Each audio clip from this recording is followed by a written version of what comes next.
This is Winnipeg Sports Talk Daily with Andrew Hustler Paterson and Michael Remis.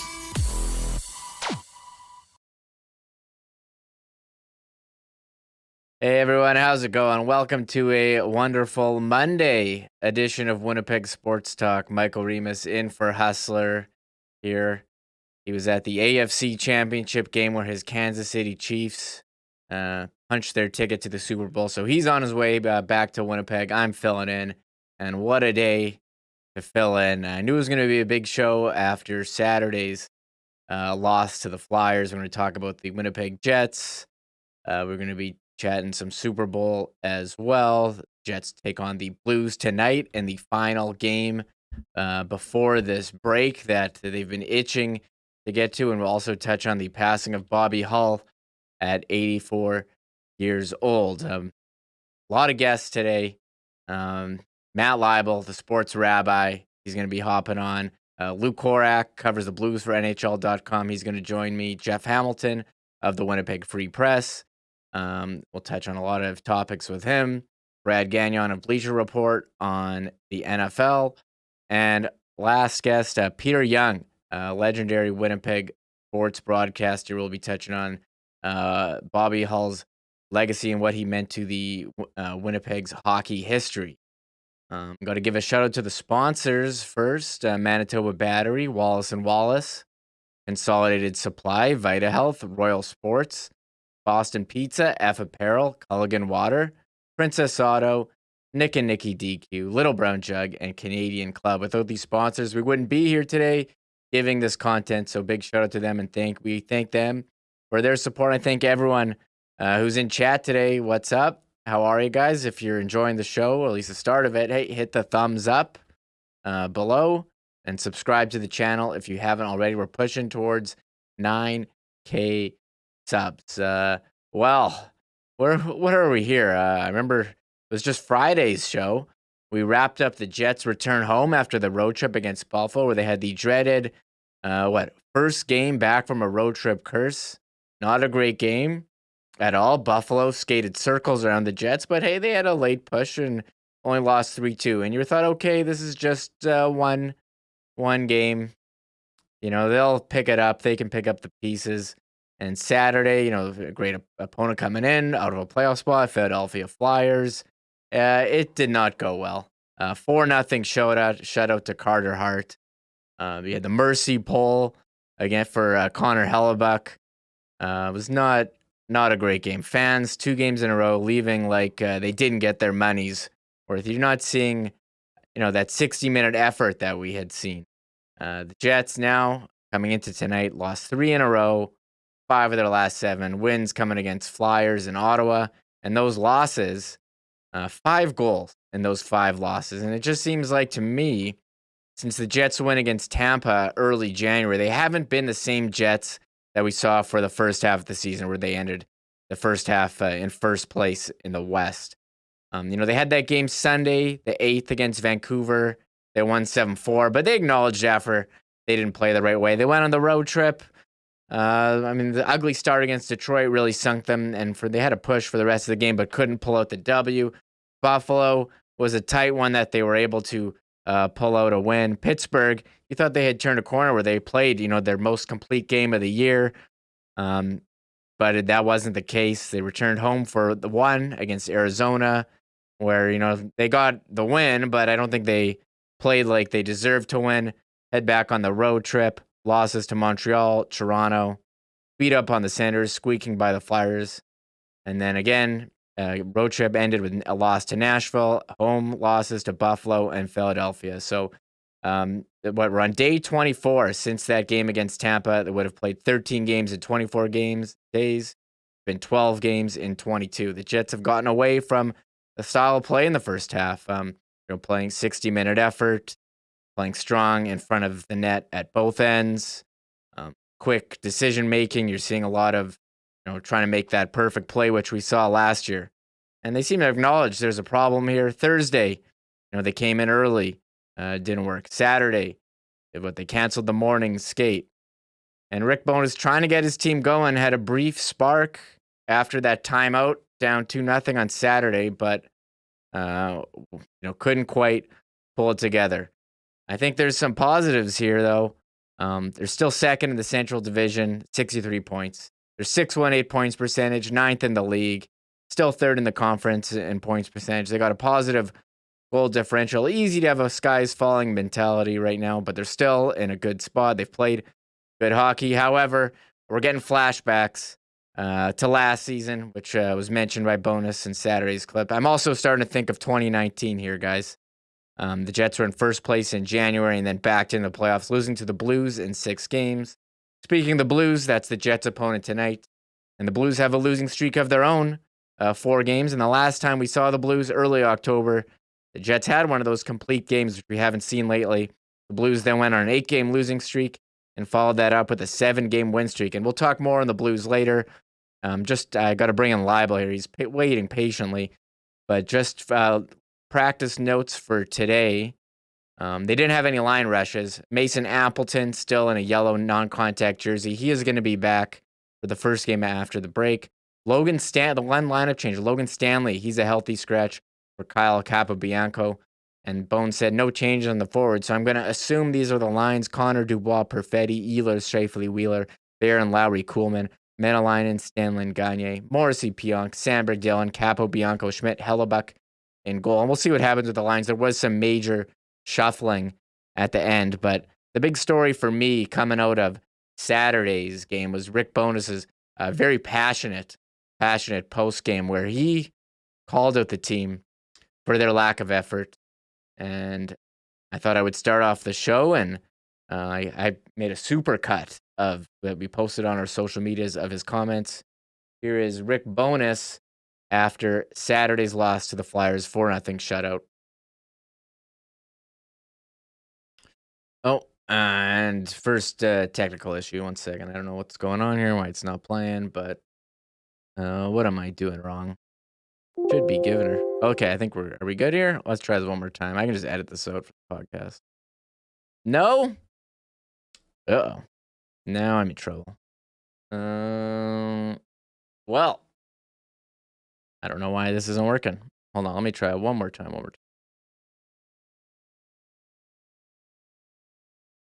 Maybe there's no audio on the clip. Okay, I think I got it. 1 second. Anyways, I'll bring in Leibl here, and then we'll figure this out after. I'll get a different clip. Hold on. As I bring him in. Me doing this by myself. Usually you don't have too many technical issues. It's going to happen. Matthew, how's it going? How are you? As you watch me struggle through this. This is a professional sports show here. Very, very professional. What's up, man? I feel like we're back in the TSN days here with all the glitches and all the technical issues. Are my mics working? Look, I watch a lot of Kenny and Randy. Like, we're no stranger to sports issues or technical issues on this show. Oh well. Go ahead, Matthew. That has to be one of my favorite, probably my most favorite introductions. Technical difficulties. Leibl, get in here. Yeah, get in here. I got to find this file in Windows Explorer. It's taking me too long. You come in. I want to bring you. People are asking for you, Leibl. Actually, we had you on a couple weeks ago. It was 2 weeks ago. 2 weeks ago, where the Jets were in first place. They're playing well, and you came in. You were not a believer, and that's right. That's what I said. And people were. What did you tell me? I don't follow your chat. Someone in chat said you were being too negative for a first place team, and I kind of agreed. And some people say you were. Some people said, "What, you jinxed the Jets?" But I think maybe you were actually proven right. Is that correct? You want to pat yourself on the back here? Well, I'm not going to do that because I don't want to be, taking any kind of credit or delight in our team's misfortune. I am still a Winnipegger. I am freezing cold today. I've been outside. I'm not outside now, but I'm like everybody here. I'm a Winnipegger, a diehard Winnipegger, and the Jets are my team. They're our team. So I'm not here kind of hating on the Jets and hoping that they fail and getting some kind of pleasure or delight out of that. It was just that I was listening to Hustler and you and talking about the Jets. I've listened to my friends. I've listened to fans out there. Everyone very excited through half a season, not even really maybe a true half a season of them playing really, really well and saying, oh, they're back. They're doing great. And I'm like, and my whole take was I watch them play. I look at the roster. It's virtually the same team as last year and the year before, and even 2019 that you were alluding to earlier in your comments here in the introduction. And I was just kind of saying, if you need me to be jumping on board as a full-on believer that this is a team that's a top 5 team in the NHL or even a top 5 team in the Western Conference, I gotta be shown more. I gotta be shown an entire season, especially now once the games start ramping up. And then you did a great job there, Remis, of detailing what their January has been like. And there's a little bit of a mirage before I came on 2 weeks ago, kind of leading into it. But certainly I came on that night. They went to Montreal. They looked terrible. Didn't look good against Toronto either. Okay, they beat Ottawa. They had to win a game. Beat Philly, fine. Nashville, that game could have gone either way. I think everyone agreed it was not a great road trip. I was at the game on Thursday against Buffalo. Saw Hustler the game. We were chatting, and that was maybe their worst game of the year. And they've had a couple of clunkers. I've been at a few games that felt like clunkers. The Washington game in December, went to the Leafs game back in October. I feel like maybe I am a bit of a jinx when I show up, but I don't really believe it. I think that this team is a good team, but the analogy I would use is, say you have a buddy, say you have a pal you've known really, really well, and he's a bit of a lazy, out of shape slob. Year after year after year, he eats poorly. He doesn't go to the gym. If he does, he goes once every 3 weeks. And he's always talking about how he's got to get in shape. He's got to eat better. But he's constantly running to the drive-thru and he's not doing anything. And you're just like, okay, you keep talking, but let me see something. And then all of a sudden, one year, maybe he makes a New Year's resolution. And after a couple of months, he's lost a bunch of weight. He's eating well. He's in really great shape. You want to believe him. He's your buddy. You cheer for him. But there's so much on his resume. There's so much past performance that suggests that you haven't seen enough to believe that he's really going to change his ways. And there's always that very real possibility he's going to slip back into being that lazy, out of shape, bad eating slob that you've known most of your life. That's kind of how I feel about these Winnipeg Jets. That's kind of how I feel about it. They got these elite players. We know who they are. We know who Kyle Connor is. We know how fantastic he is. We know what Ehlers can do, and Scheifele and Dubois. What a year for Dubois. And Morrissey, what a year. And Hellebuck. We know these guys. But as a team, there's still that same team that broke our hearts and that turns out these efforts that Rick Bowness spoke about exactly on Saturday night after the loss to the Flyers. We look too much like last year's team. We look like the team that Paul Maurice just threw his hands up in the air and left, or whatever the story was there. We look like the team that in 2019, like you said, was in first at this time of the year and fell apart. And until they get through at least a full season and prove to us, maybe after some of this adversity, that they can bounce back, that they maybe have taken a step and have learned. I'm not expecting them to change. I'm just expecting them to learn and to be able to do things differently. So I hadn't seen that at the point when I showed up 2 weeks ago. So I appreciate all the people in the chat who think that I have this kind of supernatural power to jinx a professional sports team.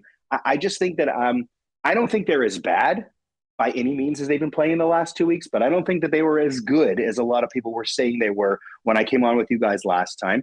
I think they need this break desperately. I think they need a tremendous effort tonight. I'm not going to say that a game on January 30th is must win, but because of the timing and the break and everything that's led up to it, they need to play, like you said, a complete game against the Blues. They absolutely need the W. But more than that, they need to play it and do it the right way. We don't want them to squeak out a win or luck out a win, maybe like that Arizona game you were referencing. They need a complete effort. They need everything to be firing. They need to show us that they can bounce back after playing like crap at home on a Saturday night with everyone watching against Philly. That's the problem, right? When you go to Toronto and you go to Montreal, a lot of people across Canada don't watch the Jets on a regular basis. They can't even watch it on TSN the way we can here. So when they play Montreal, this is one of the only times that market is seeing our team play. They sucked. Same thing in Toronto. Then on Saturday night, the entire country's watching Hockey Night in Canada, and that's the effort. 4-0 shutout at home. The place is so quiet, you thought there was nobody there. They need a better effort tonight. So I'm going to call it a must-win game tonight. I think they can do it. I think they need it.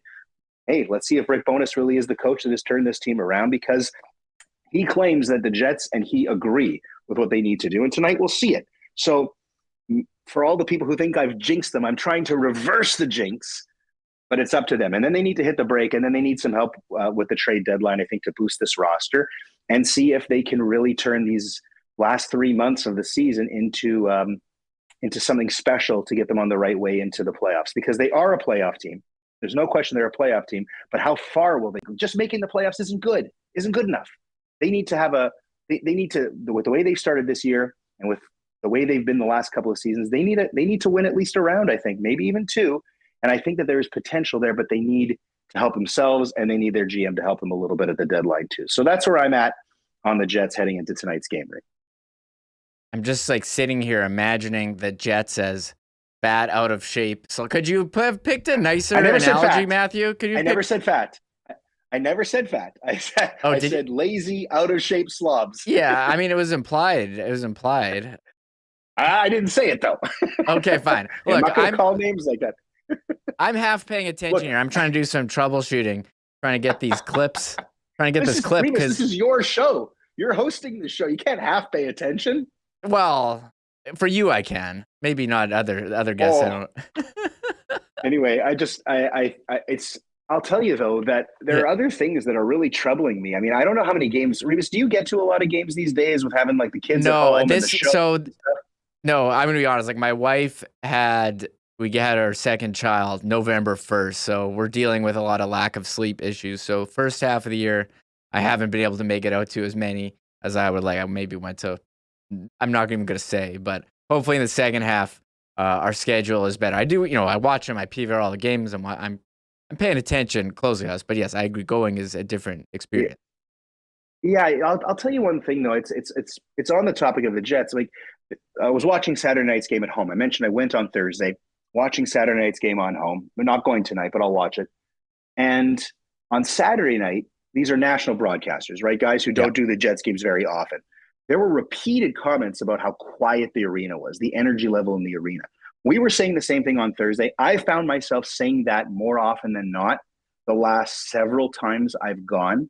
I don't know what it is. I know that they don't sell as many tickets. I know that there's still some kind of COVID hangover. I'm not entirely sure, but I can't put my finger on why, but I certainly recognize that there is a problem with that in-game atmosphere. I don't know necessarily how True North goes about addressing or fixing it. I just hope that they're aware, but they need to energize the crowd to help energize the team. It's not just about the hockey on the ice energizing the fans. The fans need to be able to get pumped up themselves and to energize the team. And that isn't happening either at home. There's no home ice advantage anymore. If there was, which I think we certainly agree a decade ago there was, there's no home ice advantage anymore for the Winnipeg Jets. And that's a problem too. That's something that needs to be talked about, I believe. I'm going to disagree with you, because on games where they're playing well, the arena is rocking. You look at their home record until the last two. I mean, it was among tops in the league. So I think I would disagree there, but I'm seeing some comment. That's a comment that we've seen in chat before. I think the organization realizes that we're not in the honeymoon 2011 period right now. But I never really thought of it as a crowd. I thought just the team energizes the crowd, but you think they need to get into it. But I don't know. With the play of the last two games, I think it'd be hard to get energized. I mean, people are leaving early. People are getting booed. Rick Bowness saying, I was surprised there wasn't more booze as I try to get this clip for the audio to play. But I don't know. I don't know if I necessarily agree. And I did put out a question in the chat house. Is tonight's game a must win? Early on, 80 people voting, 75% say yes, it is. And I don't know if it's a must win, but I think you'd really, really like to win to feel good before the break. I don't know if it's going to make it's a team of the Blues out of the playoffs, division rival who you always play hard. Money Puck Leibl has them at 69.4% to win. They're heavy favorite on the Coolbet odds. So we're expecting, the math is expecting a win. And the team, look, they're firmly in a playoff spot right now. I don't know if they necessarily need it, but I think you'd like to win to feel good. So I don't know where you stand on must win here. Well, yeah. I would rather a complete effort that this team is capable of, and puck luck, you could lose by a goal, whatever happens, than to play poorly and eke out a victory. Like, I don't think that it's just about the standings. I think it's about this team really responding to a bad road trip and 2 bad games at home since they came back. I think that that's what I need to see. And I think that the reason why if that makes it a must win, what I think it is, it's a must show up. They didn't show up against Buffalo. They didn't show up against Philadelphia. They need to show up and not just be there on time. I'm talking about they need to show up and play shown up for 60 minutes, something we've said about this team since back when I was on the radio with you guys, and it's kind of carried all the way through. And what Bowness was saying the other night, if you get that clip going, they have to show up, they have to deliver, they have to play their game and dictate it. And yeah, you want to disagree with me, that's fine. Use the home ice to their advantage. They're going on a week and a half break here, nearly 2-week break. They absolutely have to send a message to themselves, more than to the Blues, more than to the rest of the league. They need confidence hitting this break. If they play lousy and lose, there's a lot of time off where they're going to hear a lot of chatter, and they need some confidence going into this break. So that's what I'm pushing for. That's what I want to see tonight. Yeah, I'm really frustrated. This is the first time I've ever had this issue with this clip not working. So I'll keep trying. I'll keep trying. See what you could do. We could hit the other topics. You mentioned that we learned that Bobby Hull passed away earlier this morning, and of course we have the football from yesterday. So I'm ready for you. Whatever you want to throw at me. Okay, I was going to ask you. So you're a rabbi, and we need your rabbinical opinion here. Bobby Hull, passing away, did a lot for Winnipeg and hockey. Put Winnipeg on the map in terms of when he moved from the NHL to the WHA, signing the contract. But we know personal life far from perfect, Matthew. How do we balance? Oh, for sure. When you have a fan of an athlete or someone like that who maybe does a lot for you, does a lot on the ice, but maybe in their personal life not exactly a model citizen. Yeah, and to review some of the things with Bobby Hull, there's a lot of articles out there, and one of the headlines that I thought captured it very perfectly to answer your question was something like Bobby Hull, hockey star with checkered past, passes away. And I think that's just what you have to do. You have to be honest. You have to tell the whole story.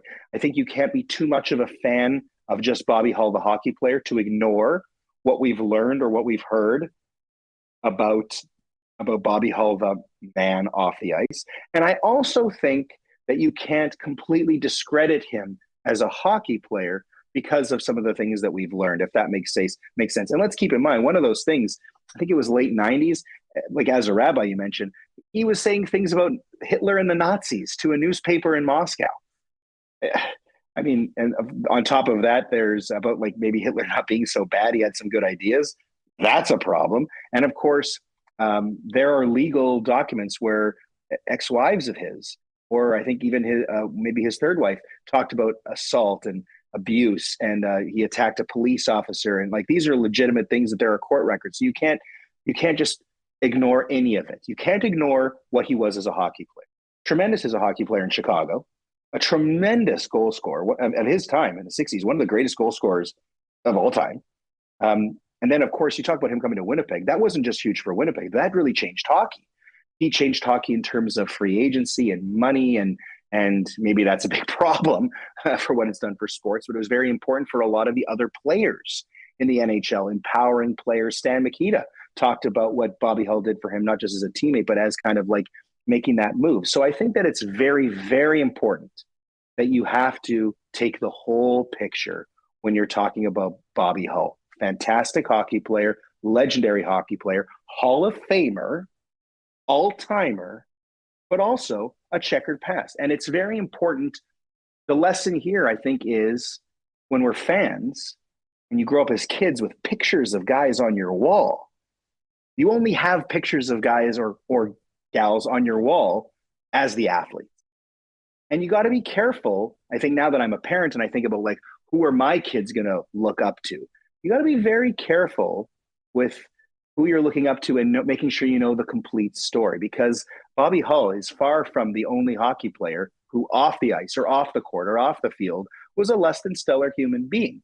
And he's imperfect at the best of times, like the rest of us. It was just a good reminder that worshiping, idolizing these guys, that's a dangerous, slippery slope to get into.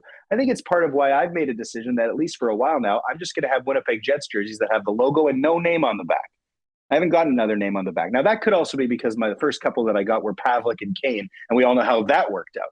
But I think part of it, too, is you got to remember loyalty to the team, loyalty to the front, not necessary to the players, and kind of step back maybe a little bit of the idolizing or worshiping these guys as more than just what they are. You're cheering for them as a hockey player for your hometown team. You're respecting the talent. You're respecting the work ethic. And there's a lot that can inspire from that. But it's also very important to take the whole picture, which is why I really like that headline. Bobby Hull passes away, hockey star, Hall of Famer, checkered past.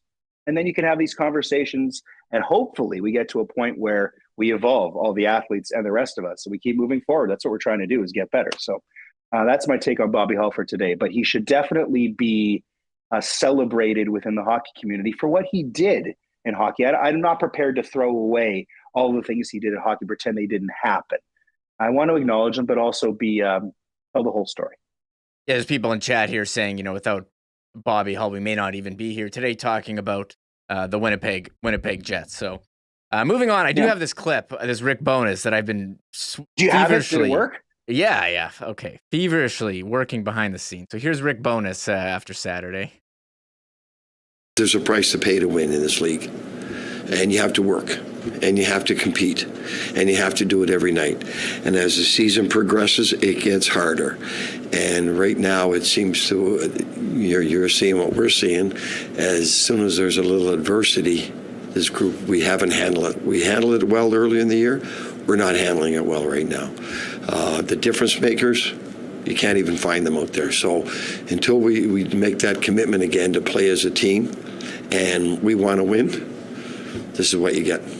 We're a good hockey team, but you have to work and you have to compete. And as soon as it gets tough, you can't change from that. Right now, we're going through a spell where as soon as the adversity kicks in, we're going on our own program, which is the problem with all of last year. We thought we had corrected it. Now we got to correct it again, and we will. Difference makers are none. Going back to last year, this was a straight fire clip from Rick Bowness, and that's why I spent all our conversation trying to get it to work so much that we didn't even get to NFL. So, I mean, I just want to say one quick thing on the NFL. I know you got a heavy hockey show, and I know just based on some of the conversations I had with people this morning, people want to jump on the refs. The Niners-Eagles game, that game stank. The injury early on, that was a nothing game. But the Bengals-Chiefs game was a great game. And this is the only thing I want to say to people who want to criticize the officiating. Officiating is hard, and yeah, there are mistakes. But if I'm a Cincinnati fan, I'm not freaking out about the officials. If I'm being honest, I'm not freaking out about the officials, and I'm not freaking out about that Osai with bad penalty, pushing the guy out of bounds at the end. This is what I think I should be upset about if I'm a Bengals fan. Game's tied at 20, 7 minutes left in the fourth quarter. You got the ball. Joe Burrow didn't make it happen. Throws into double coverage. Heck of a play by Kansas City's defense, who came to play and I think was the reason they won that game. Turnover, interception. Kansas City doesn't score, though. Then you get the ball back, 2.5 minutes left. Joe Burrow, this is what you want. They couldn't get it done. So I hope that with all the things going on about the negativity, the officiating, the penalties, all this stuff, first of all, I hope the Bengals learn not to run their mouths. Shouldn't have said all the Burrowhead stuff. Certainly their mayor should know better than to get in on that. I know you may think it's kind of friendly, but like, that's just stupid. You're Cincinnati. You never won anything. So like, come on. But Bengals, like Burrow, they had the ball twice with an opportunity. I mean, that's what you want, and they didn't make it happen. That's why they lost the game. That's at least my take. Anyway, I know you got other guests and you got a great show, Remis. I'm glad you got the clip working. It looks like you can breathe easy now. I hope you sleep. I got news for you as someone with 2 kids. You'll never sleep again, but dare to dream. Thank you very much for coming on. Sorry we didn't get to more NFL, but it was great talk with you. As always, hope to do it again soon. Thank you very much. And there he is. My pleasure. Thanks. There he is, the sports rabbi, Matt Leibl. We're going to hear more about the St. Louis Blues with Luke Korac of NHL.com coming on next. And before that, we're just going to hear from Hustler. One sec. Folks, the deep freeze, unfortunately, is about to go down here in Winnipeg. Is your car ready for it? More importantly, is your battery ready for it? If you're a little leery about whether you can make it through a series of minus 30 lows, pop down to Manitoba Battery, get a quick battery test to let you know how you're looking for the rest of the winter. And if you do need one, you'll be there.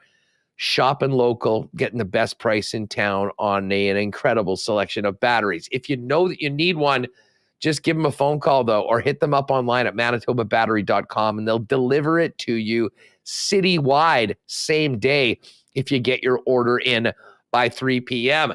That's the Manitoba Battery difference. Great service from Donnie and his staff if you're down on Logan Avenue, and they'll save you time and money by delivering it citywide. Manitoba Battery, 1026 Logan Avenue, and online at manitobabattery.com. Don't procrastinate because the cold is here. Our friends at Consolidated Supply are not really thinking about the cold right now. They're more looking ahead to what summer has to offer. And listen, if you're in the golf industry, you certainly know what Consolidated Supply has done as the leaders in irrigation services and artificial turf. And of course, if you've got any need for a customized golf cart, they're the club car dealer in town and service the entire province. But in addition to that, incredible landscape projects are coming together for the summer, including beautiful outdoor kitchens and hot tubs as well. Consolidated Supply has it all. Joe Spicy and the gang are waiting for you. Open to the public. Pop down and see them. 1395 Niagara Road East, or check them out online at their newly revamped website at cte.ca. Don't forget, folks, you still got a couple days left to nominate an unsung hero for our January award with Wallace & Wallace and Josh Morrissey. Send us an email to unsunghero@winnipegsportstalk.com and let us know about that person in your life or in your community spending a lot of time and a lot of effort to help others, whether it's extended hours doing charity work with one of the local charities in town, working within the school system, those extra hours of coaching, officiating, timekeeping, refereeing. So many people that do extra things to make sure that the show goes on. Send us that email, unsunghero@winnipegsportstalk.com. We have an autographed Josh Morrissey jersey for this month's Unsung Hero. Wallace & Wallace will donate $500 in the name of the WST listener that nominated the Unsung Hero to the Dream Factory, and Josh and Margot Morrissey are going to match that as well. And all, of course, in support of the Dream Factory, of which Josh is an ambassador for. And hey, just before we get to noodles, don't forget, if you're still dealing with being a little under the weather, you got to pop by Vita Health Fresh Market. Incredible immunity products, natural and organic supplements, beauty products, groceries, all at great prices, and carrying Winnipeg's largest assortment of local products too. And battling colds and sore throats has never been easier right now with Colflex Oregano Spray, made locally by Initech Nutrition. Colflex Oregano Spray helps relieve coughs and sore throats and helps to maintain immune function. Get yours today at any Vita Health location. Vita Health Fresh Market, empowering people to lead healthy lives. 7 Winnipeg locations, including the newest store in Linden Ridge, and online at myvita.ca. And there's Hess. Well, we're looking forward to tonight's Blues-Jets game. I don't know if it's must-win for the Jets. 76% of people who voted in our poll say that. But to hear more about the Blues, I'll bring in Lou Korac of NHL.com. Lou, thank you so much for joining the show. How are you doing? Good, Michael. How are you? Yeah, I'm doing okay. We're trying to stay warm here in Winnipeg. What is it, like minus 30 today? I know it's chilly down there in St. Louis, but this is our first look at the Blues since the teams met in the first month of the year. The Blues came in here on a 3-game win streak, and the Jets beat them as the Jets played a complete game, but it seemed to start off a topsy-turvy season for the Blues that have had win streaks and losing streaks, and they come in here on a 4-game win streak. How would you summarize the Blues season so far since the last time we saw them? Well, they pretty much are what they are. Their record indicates, well, they're a game under 500 right now, and they've kind of been a middling team all year long, and it's really perplexing, really confusing, considering this is a 109-point team last year and a team that had high hopes again. I think a team that a lot of people believed gave the Colorado Avalanche last year their stiffest challenge en route to the Stanley Cup. And now you're in really serious danger of missing the playoffs this year. Not really what they had in mind, but here they are less than 5 weeks away from the NHL trade deadline. Unless some things start to change pretty quickly with this hockey club, it's going to have a different makeover come March 3rd because they have a number of pending UFAs out there. And Doug Armstrong he's been down this road before where he understands a team that looks like it can compete and contend, and one that he feels like doesn't have the components to be able to get there this year. I think he's getting an idea right now at this point of what this team is all about. So we could see a completely different team here in about 5 weeks. I mean, the Blues in their last week, they've lost to Chicago and Arizona. And I think if you want to be a playoff team, you can't lose to both those teams in a week who are clearly tanking. I mean, it's a lot of similar players. I mean, what's been the difference between last year and this year for the Blues, which you said gave Colorado quite a scare there in the playoffs? Well, there's been obviously a little bit of turnover, not a ton. Just off the top of my head, you lose David Perron, you lose Ville Husso, who was a good, solid tandem, or gave a good, solid tandem with Jordan Bennington. It was a pretty good 1-2 punch last year. Tyler Bozak, a good veteran player, no longer with the organization. A couple of other names, but those are the main ones right there. But pretty much, it's the same group that's back. And for whatever reason or not, they just haven't been able to put it together this year, whether it be turnovers, whether it be just their defensive zone coverage, particularly around their net. Goaltending, you may say, if you look at it on paper, you're thinking it's not very good, but quite to the contrary, I think without it, they'd be in worse shape than they're in right now, all things considered, with the amount of slot chances that they allow, grade A scoring chances that they allow, that these goalies are able to bail them out with. So number of things going on right now. They're going through a pretty significant injury bug. You still have O'Reilly out of the lineup. Buchnevich won't be back tonight. Robert Thomas not playing tonight. Some pretty big names. You did get Tarasenko back a couple of games ago, as did Torrey Krug. Robert Bertuzzo's back in. But teams don't use that as an excuse. They never do. That's why you have depth, or you're supposed to have depth. And that's why, you have to kind of plod along through these things because it happens to everybody. And right now it's going through the Blues locker room. Not an opportune time, all things considered, because I think Doug Armstrong really wanted to see what kind of a push this team could make in January if they can get themselves back involved in the playoff race. Right now, 6-7 for the month, not going to get it done. Yeah, the Blues right now just below that Central Division playoff line, 49 points in 50 games. Yeah, 490 points percentage. It's not quite playoff level. If Doug Armstrong, I mean, I like what he did in the years. He realized, hey, we're not going to make the playoffs, and they traded Shattenkirk and traded Stastny. I mean, what moves are you think the Blues are going to make if he decides, hey, you know what, this isn't our year, and they move forward, trading away assets at the deadline. Well, if you look at the big names, obviously O'Reilly and Tarasenko, if you had to ask me today if one of the two are going to move, I would say it's going to be Tarasenko. I just don't, even if the fences have been mended since the time that he had asked for a trade after the multiple shoulder surgeries he had to go through, I just don't think that there's going to be any cap space to bring him back next year. That's just the reality of the situation.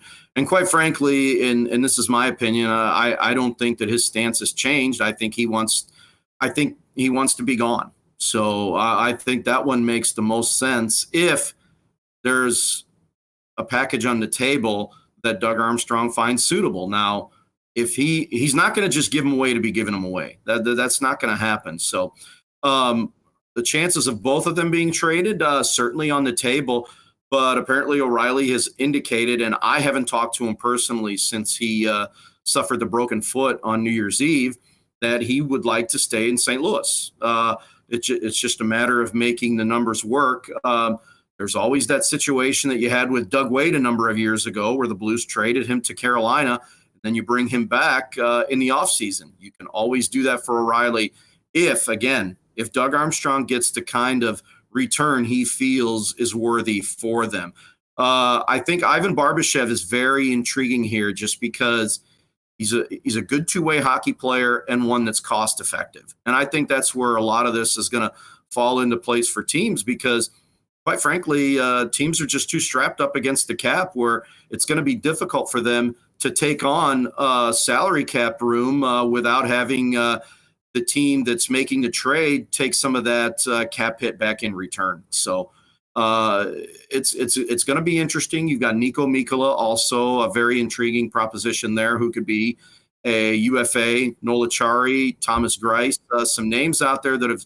Noel Acciari has been a very good hockey player for the Blues this year. Very, very cost effective at $1.25 million that I think would be very attractive to certain teams.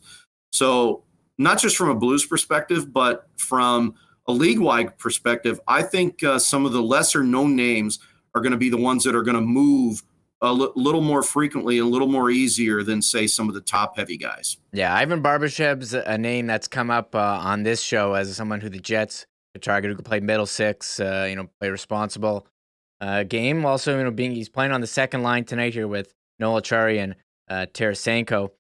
I wanted to ask you about two bright spots. In the offseason, they signed Carey and Rob Thomas to these monster deals. I mean, what's the early outlook on those two? I know Rob Thomas, you mentioned he's injured. It was a couple games ago, and he's been day-to-day. But Carey having a nice season, 47 points in 47 games. You have to think the future of the Blues looks bright with those two locked up to these, twin 8-year, $65 million contracts. Yeah, it just goes to show you that these are the two players that they've invested as the faces of the franchise moving forward into the future. And there's still some growing pains there. I mean, both very dynamic players, both players that can get the job done offensively, and they've displayed that already in the early portions of their career. And Doug Armstrong's had a history of doing this. He did this with Tarasenko. He did it with Alex Pietrangelo, players that he believed if he could get them early in their careers, these could wind up being good, solid value moves as they move into the latter stages of their career, into the prime years of their career. They got good investment on Alex Pietrangelo's contract. Same thing here with Vladimir Tarasenko, whose 8-year contract ends this year. He's hoping to strike it well with both of these players, and both homegrown players. They drafted them. Thomas, a first-round pick, Carey, a high second-round pick, players that they believe in and players that they're hoping could lead this team not into a rebuild, but more into a retool. I see a lot of similarities between the Blues and the Jets here. I don't know, the Jets had kind of disappointing year last year, and the Blues had the playoff run, playoff performance, not playing up to snuff. But it seems like with the pieces, they would be able to do a quick retool and come back stronger next year. We'll have to wait and see what happens. We are going to see Jordan Binnington through the pipes. So you mentioned you think he's played much better than his numbers would indicate. What he's got, 891 save percentage, 328 goals against. And we have heard Coach Berube, call him out for some of his, antics, maybe getting a bit angry in between the pipes. How would you characterize his season here as we're going to see him tonight? Has he been top 5, top 10 goalie in the league? Probably not. There have been some inconsistencies, but I think as a whole body of work, I think he's given them what the team needs. Like I had mentioned earlier, this team is allowed, just uncharacteristically, a lot of high danger scoring opportunities, a lot of slot opportunities, turnovers in their own end. A goalie can only handle so much. And I know you can go to the numbers and look to see what are his numbers for saves above expected goals against. Probably not good, but I'm telling you, with the high volume of chances that he's facing on a nightly basis, at some point it starts to take its toll. Now, yeah, somebody could pick up the stat sheet and say, well, this isn't very good. And you're right, it's not very good. You'd like to see a goalie that's paid in the range that he's paid, and he's in the top 7 in the league. You'd like to see in the 920s, maybe in the low 2s as a goals against would be sufficient. They're not there, obviously, but without him, and even to a certain degree here, without Thomas Greiss, they're probably not 23, 24, and 3, to be honest with you here. They've won a number of games for this hockey team this year, and probably primarily the top reason they're even still talking about perhaps if they go on it's going to have to be a sizable run if they're even going to make the playoffs, which looks pretty bleak right now. Yeah, we'll have to wait and see. Well, we're looking forward to the game tonight. Thank you so much, Lou, for taking the time today to hop on and join me talk about the Blues ahead of tonight's game at home versus the Winnipeg Jets. All right, Michael, take care. Yeah, take care. There's Lou Korac, NHL.com. Give him a follow on Twitter, LKorac10. As we move on, we'll be talking to Jeff Hamilton in a second here. Lots to touch on with him. A couple messages from Hustler, and then we'll bring in Jeff. So I'll be right back. When you're talking about fan gear for literally any league, whether you're a Jets fan, Bomber fan, NFL, Major League Baseball, NBA, Raptors, Jays, they've got it all. The best selection maybe in the country, to be perfectly honest with you, with everything there. And while you're there, check out that great Yeti section as well for those of you that spend some time outside, and make sure to check out their incredible selection of hockey equipment and skates, including perfect casual skates, affordable, perfect for jumping out on the river or some of the ice trails or ODRs. Royal Sports, 750 Pembina Highway. Follow them on Instagram at Royal Sports Pembina for the latest merchandise drops and sale information. Guys, if the wardrobe needs an uptick, you know where to go. F Apparel down at 190 Smith Street. Andrew Parks and his great staff are ready for you. They'll get you sized up, fitted, and you can get custom suits beginning at just $400. Much more than just suits as well, though.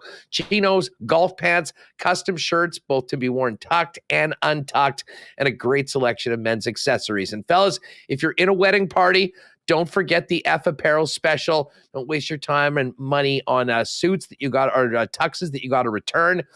Custom suits for the entire wedding party starting at $400, and you'll get a 15% discount for everybody when you get your suits at F. And another great deal for 2023 grads, a free shirt and custom shirt and tie for any young man in the class of 2023 when you get your suit at F Apparel. F Apparel, 190 Smith Street downtown.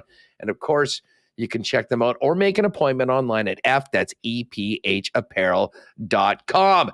And as I mentioned, I popped into BP yesterday after the Jet game to see what was happening in that Ducks-Colorado game, and was pleasantly surprised that the Ducks had 3 goals in them in the third period. But I'm always never surprised, but it's always pleasant popping by BP.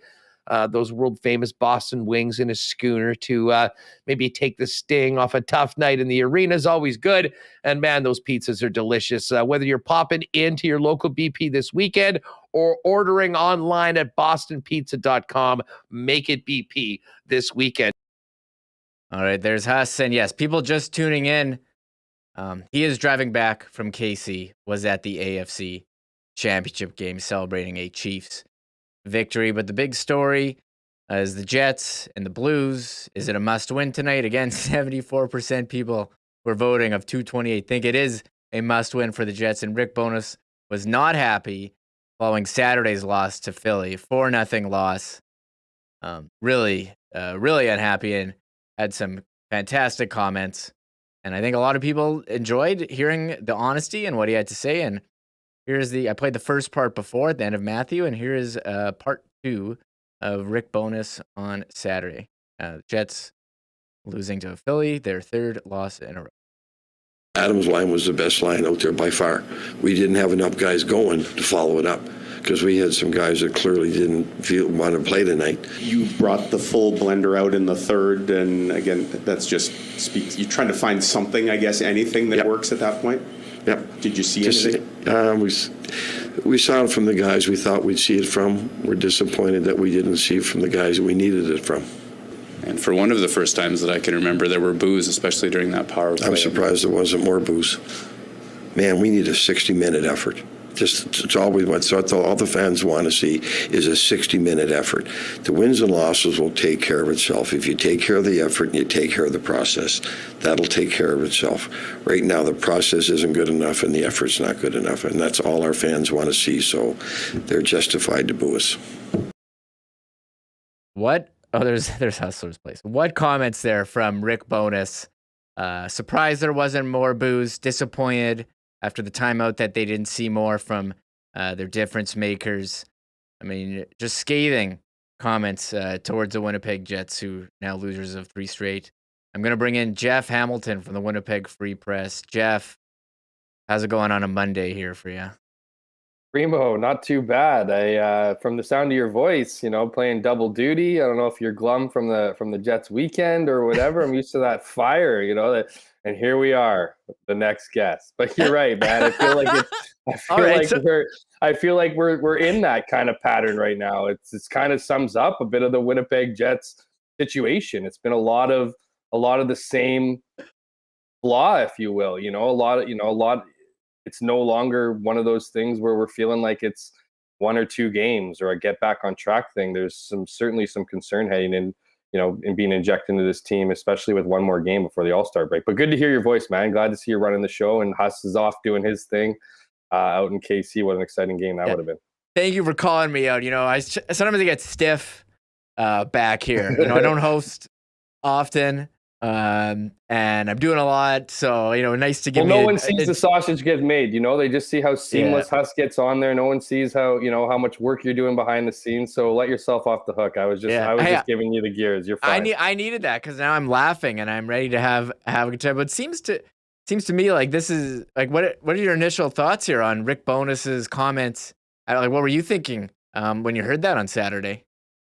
I was a bit not surprised because we've seen him talk about that, right? I mean, we've seen him, quote unquote, call out, if you will, higher end, to his top end players, asking for more, more from them. And we saw that over the 5-game road trip that I was on recently, where he was challenging his top end guys to perform. And I think if there was anything that, again, it's not shocking, it's not surprising, but usually after losses, he tends to go a bit easier on his guys. And, we're seeing a little bit of a flip to that, a little bit harsher on it. I think it's been a little overplayed a little bit about how aggressive he was. I think there are, certainly some pointed statements in there, especially if you compare them, to the way Paul Maurice used to do things where, in a situation like this, I mean, he would be couching a lot of his comments with, I like the way we played, or, we're getting there. We know what the issues is. We just need to fix it.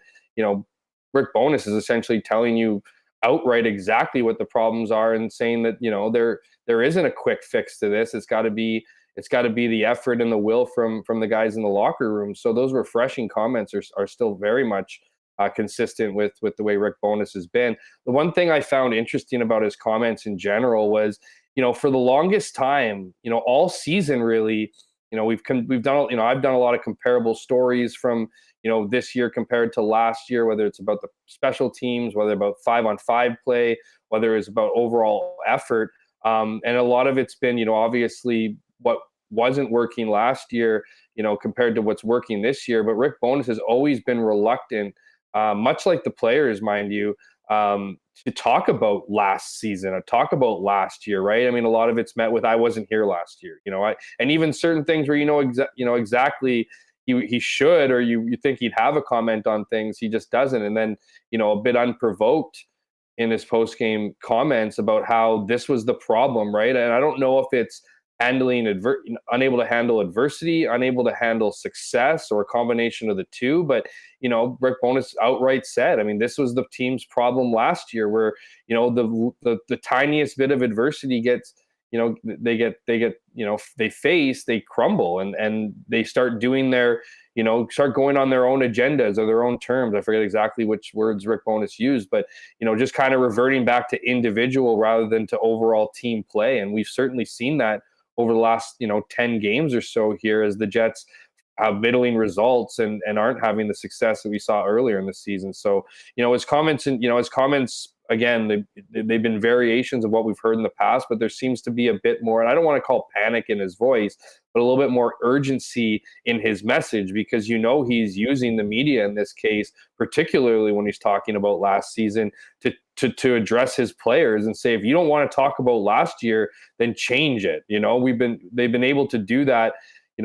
Bowness has been able to bring out the best in them for much of this season, and last year really hasn't been a narrative until there's the stories about comparing how good they are this year compared to last year. But now you're starting to hear, that narrative turn a little bit to being like, is this the old Jets that we've seen far too often, that we've seen far too, I don't say far too little of, you don't want to see much of, but haven't seen much this year, kind of creeping its way back.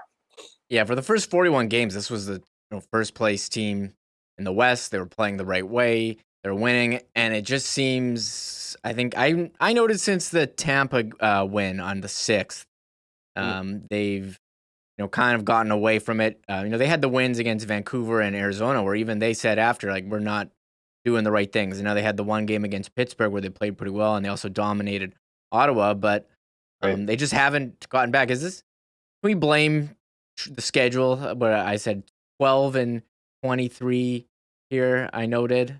I believe that was what it was. I got to double confirm that, but it's been very compressed, less than one game every 2 days over the last. Yeah, month. like I don't know if you can blame the schedule. I don't think there's a lot of teams that you go out, like if you were to look at at the 31 other teams across the league, it's not like they're going to have a game every 3 days and the Jets are played every other day. I mean, that's kind of life in the NHL, and it's funny too, right? Because it depends on who you ask in the league, but a lot of guys don't like practicing. They don't love practicing. They love the schedule. So it's interesting about how when a team's momentum is sucked away, or in the case of the Jets, you start streaming together some struggling efforts and some missed results here over, again, the last 10 games or so, and all of a sudden it's about how many games you're playing, how little you're practicing. It talks about the schedule. Now there's no doubt about it. I think the Jets played 16 games in the month of December and had to have a similar schedule like to that of January, but that's kind of the reality of the NHL when you're going to put in all-star breaks and have 11-day break coming up here. So yeah, I mean, is it an explanation to a certain degree? Yeah, I mean, of course it's going to play a factor in the team's results. I mean, look, at the end of a 5-game road trip, that's a long road trip. 5 games in 8 nights is not an easy task. So you can start looking at a game like the Nashville game, a 2-1 loss, a game I thought the Jets generated their fair share of offense. 2-1 score was almost laughable given how many offensive chances each side had. But you can kind of make, in that conversation, talk about how it was the end of a 5-game road trip. I don't think you can constantly, and I'm not suggesting the Jets are doing this. I think you're seeing a bit more of it right now. Even Rick Bowness talking about moving to Winnipeg. I mean, he was with Dallas. He's aware of the Central Division, but just the difference in where Dallas is and Winnipeg is and where they need to travel, to play their games. He's even noticing that. But again, I mean, you can't really use that as an excuse. Every team goes through it. Every team, will argue about their schedule. No one's bragging about how easy or laid back a schedule they have, and there's other factors like injuries. That's the funny part in all this, right? I mean, the Jets were having a more consistent game, more consistent positive results under an injured group. Now they've got all their players back, essentially. I mean, they still have a couple guys, but, after getting back guys like Nikolai Ehlers back in the mix, right? I mean, these were supposed to be injections into the lineup. Cole Perfetti missed a spell. I mean, these guys all kind of came, Nate Schmidt, these guys all kind of came back at the same time. And we haven't seen, those kind of results. So before it was kind of injuries and they got through that. Now it seems to be scheduling. And again, every team can talk about how bad their schedule and how rough it is. It's those teams that, are able to, dig through that. A team like the Jets, who were able to get through their injury issues and tough scheduling through December, now face that same, a similar situation, but are healthier in January. It just doesn't hold as much water. I guess the good news is for Winnipeg is they got a good chunk of road games out here. They're going to see a lot of time at home. They only have one road trip really in December. So this is, whether this is a month to make hay, I think this is a big month for the Winnipeg Jets.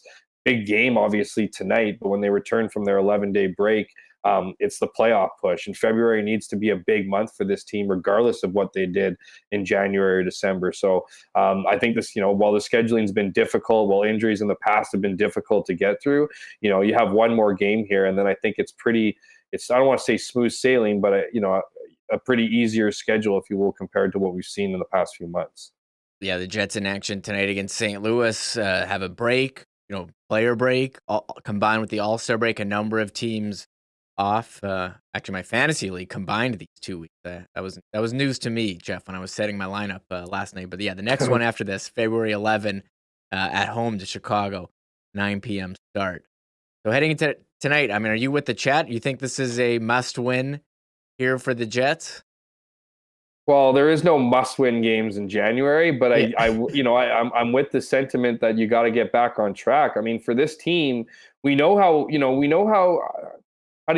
I word it? Like, we know how a bit emotionally vulnerable this team is, right? We've seen, we've heard their coach talk about, the slight, the little bit of adversity, and all of a sudden they go off the rails, do their own thing, as we talked about. I mean, we've known how, that if there needs to be a strength in this team, it's their mental adversity, against, how they play mentally against adversity. And so that this team's going to want to get on a little bit of a high note, if you will. After dropping 3 in a row, you don't want to go into an 11-day break, losers of 4 straight, and seeing your stock at the top of the Western Conference drop a few different spots, right? That's not a good feeling going into it. Now, I think they'll benefit from the break regardless of what happens Monday, but just to kind of get those good feelings back in, to break up the narrative, even just temporarily, that this team's on a bit of a free fall. And it's gonna, and I think a big part of it too, and I'm sure this is what the chat is referring to, is that St. Louis is not a good team. So, much like we've seen in the past where the Jets have been able to beat lesser teams, we're gonna have to see them do that again tonight. And it's kind of been indicative of the Central Division. I was looking at that. Who's been the hot team, right? I mean, you have Dallas in first; they're 4-2-4 in their last 10. You have Winnipeg in second in the Central; they're 5-5-0. You have Minnesota in third; they're 5-4-1. You have Colorado, who's in fourth, and they've really been the only team to be making hay in the Central at 7-3-0 in their last 10. But then you have Nashville 6-4-0, St. Louis 4-6-0 in their last 10, Arizona 3-6-1. Chicago is actually one of the better teams at 6-4-0 in their last 10. So it's just, it's not unique to the Jets here. It's not like the Jets are just struggling. But when you're a team that has built up the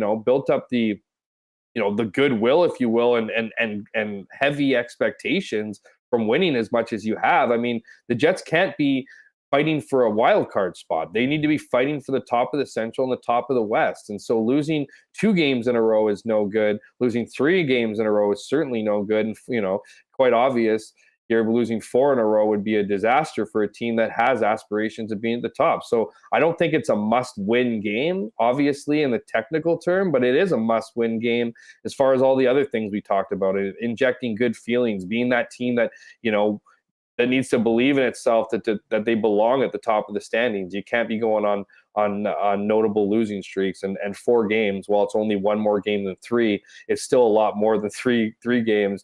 And coming back from that break, the games aren't getting easier, the competition isn't getting easier. So maybe just a victory to stop the bleeding would be a must win in a lot of people's category. Yeah, you look at Dallas, as you mentioned, 4-2-4, 4 overtime losses. So at least you're getting that that extra point in Minnesota, 5-4-1. So teams that you're battling with, kind of similar to you in your last 10. The Jets now at 5-0 in their last 10, but are on a 3-game losing streak. So I feel like we've seen this story before where you've had a great first half and then you kind of, slide and back into the playoffs there in the second. That would be in 2019. The Jets, they had to bring in Matt Hendricks at the deadline. We all remember that. Are you getting similar feelings? And is Rick Bowness a guy who can, avoid this? Because it seemed like everything was working in the first half, and here we are now trying to get back to their identity. I can see why some might draw comparisons to it. I think we're far too early in that, that way. I just think if you look at how much time is left in the season, like there's plenty of runway, for the Jets to not only get back on track, but to be a consistently winning team heading to the playoffs. And that's got to be the goal, obviously, here. I don't, I think with just the way in which they have played, I don't know if you look at 2018, 2019 and necessarily look at a blueprint that you've seen.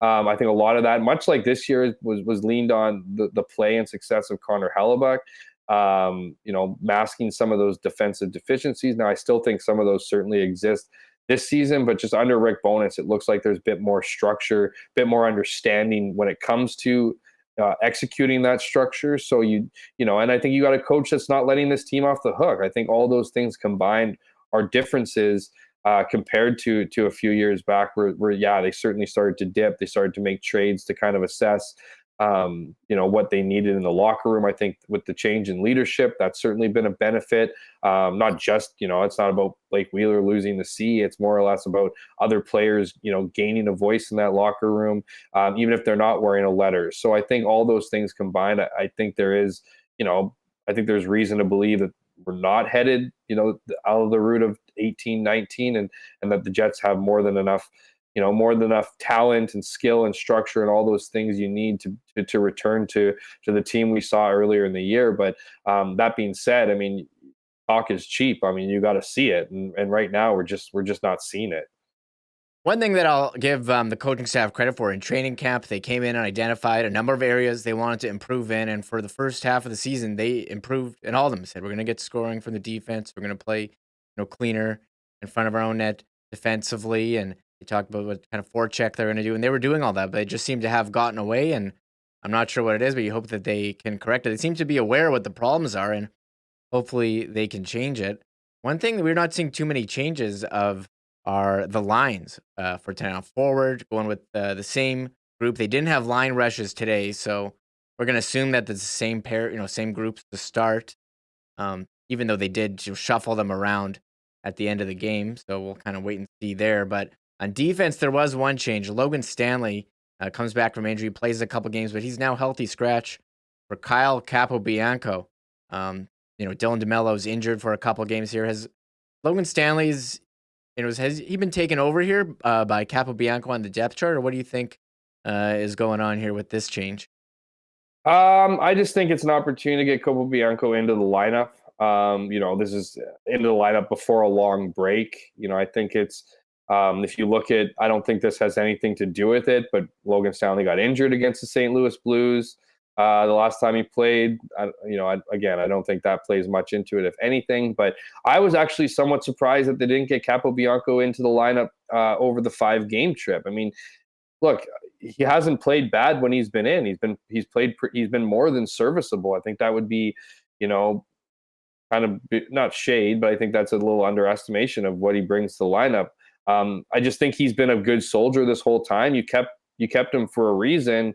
Time to give him a look. And I mean, Logan Stanley, now he's had a few games under his belt after back-to-back ankle injuries. There could be just a better idea of just letting him kind of rest that one game and then taking the 11-day break to continue to get stronger. I think there's lots of reasons to go in, but that go behind that decision. But I think the main one is just to get Capobianco into the lineup.